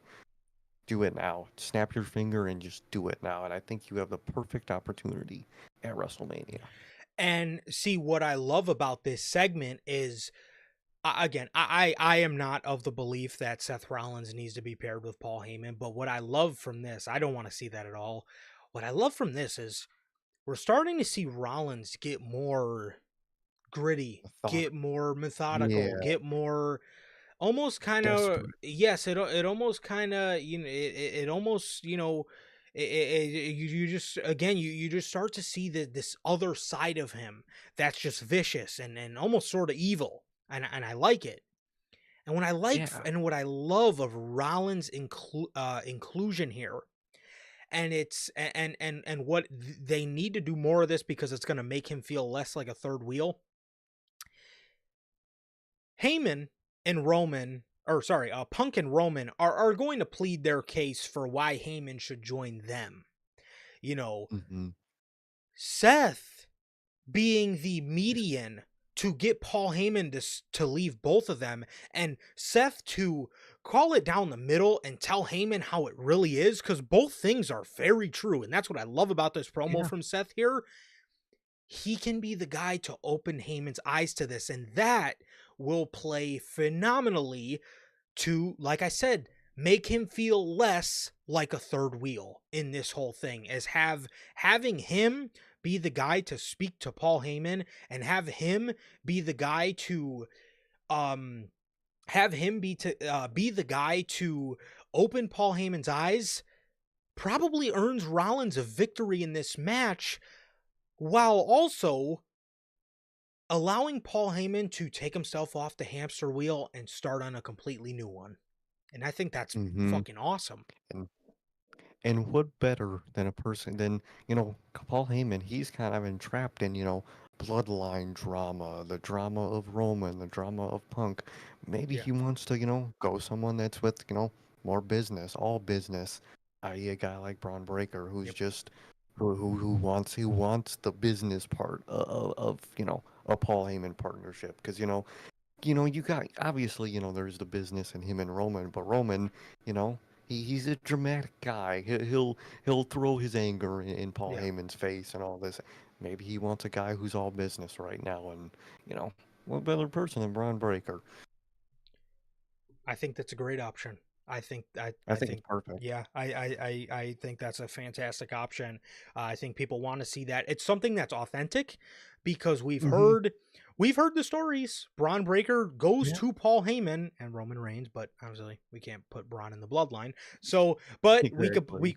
we can put him with Paul Heyman. And again, it's authentic because, like I said, we have heard multiple times that Braun, goes to Heyman for advice, and that he helps him a lot with, just being in WWE, man. So it works. It's authentic. It's there. People want to see it.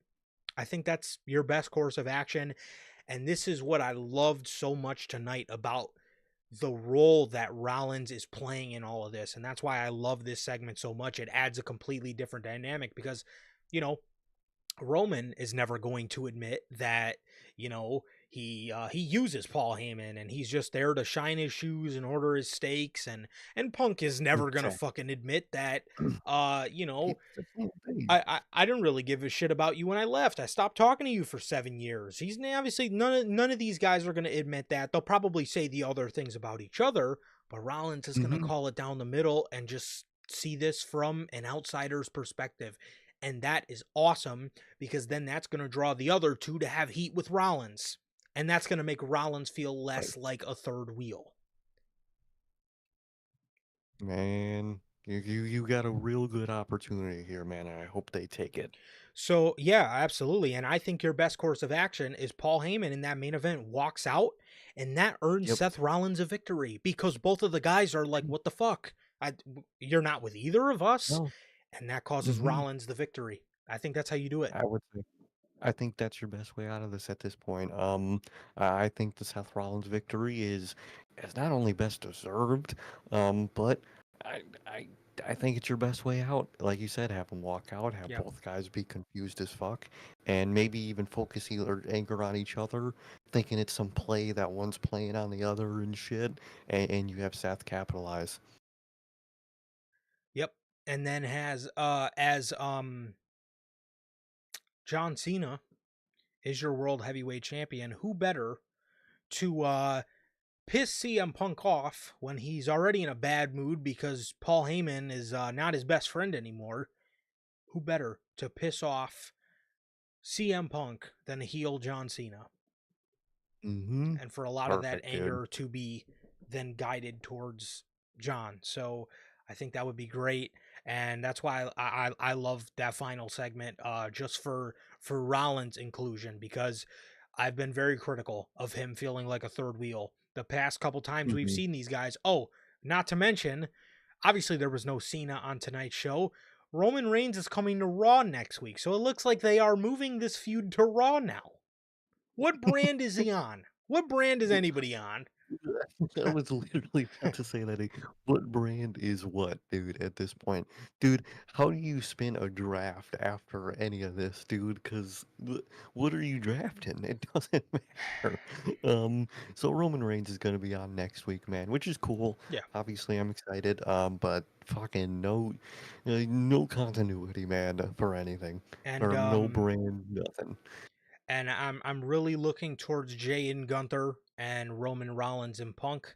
I'm really Hmm. looking to them for these next 2 weeks because this Friday Cody goes back to SmackDown and there's no John Cena advertisement, so I fully expect that feud to take a nosedive because No Cody Cena. No is. Mania.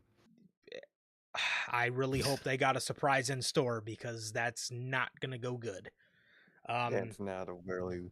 Look what happened with fucking Wyatt and Taker. Look what happened with Cena and Taker. KO I and mean, Austin. the KO and all, it's never a good build when one guy has to put in all the work because the other guy's not there. Yeah. So that was that. But that was Monday Night Raw, man. Like I said, loved what they did for Rollins includement Oh, sh- here on. Yes, I love what they did for Rollins includement here on tonight with this whole entire feud. It definitely gives him a lot more purpose as this feud, this one, and Jay and Gunther is heating up, and it looks like if we do not see Cena for another 2 weeks, that will be cooling down. And that was the carry job of the European tour. And again, if Cena is It'll not there reverse. for another 2 weeks, that is that yeah, it's obviously going to cool down, man. So with all of that. That is going to do it for this edition of the Notorious Heels podcast, another edition of NHP Unscripted, as this has been episode 242 of the Newsman, or good lord, of Unscripted. This has been episode 242, and that is going to do it. Thank you guys so very much for joining us, man. It has been always a pleasure for my Johnny. And I Sir K. And that is going to do it for this edition of Unscripted. This has been episode 242. Thank you guys so very much. And we will see you all on Friday with the NHP 5-year anniversary episode of the news. Peace.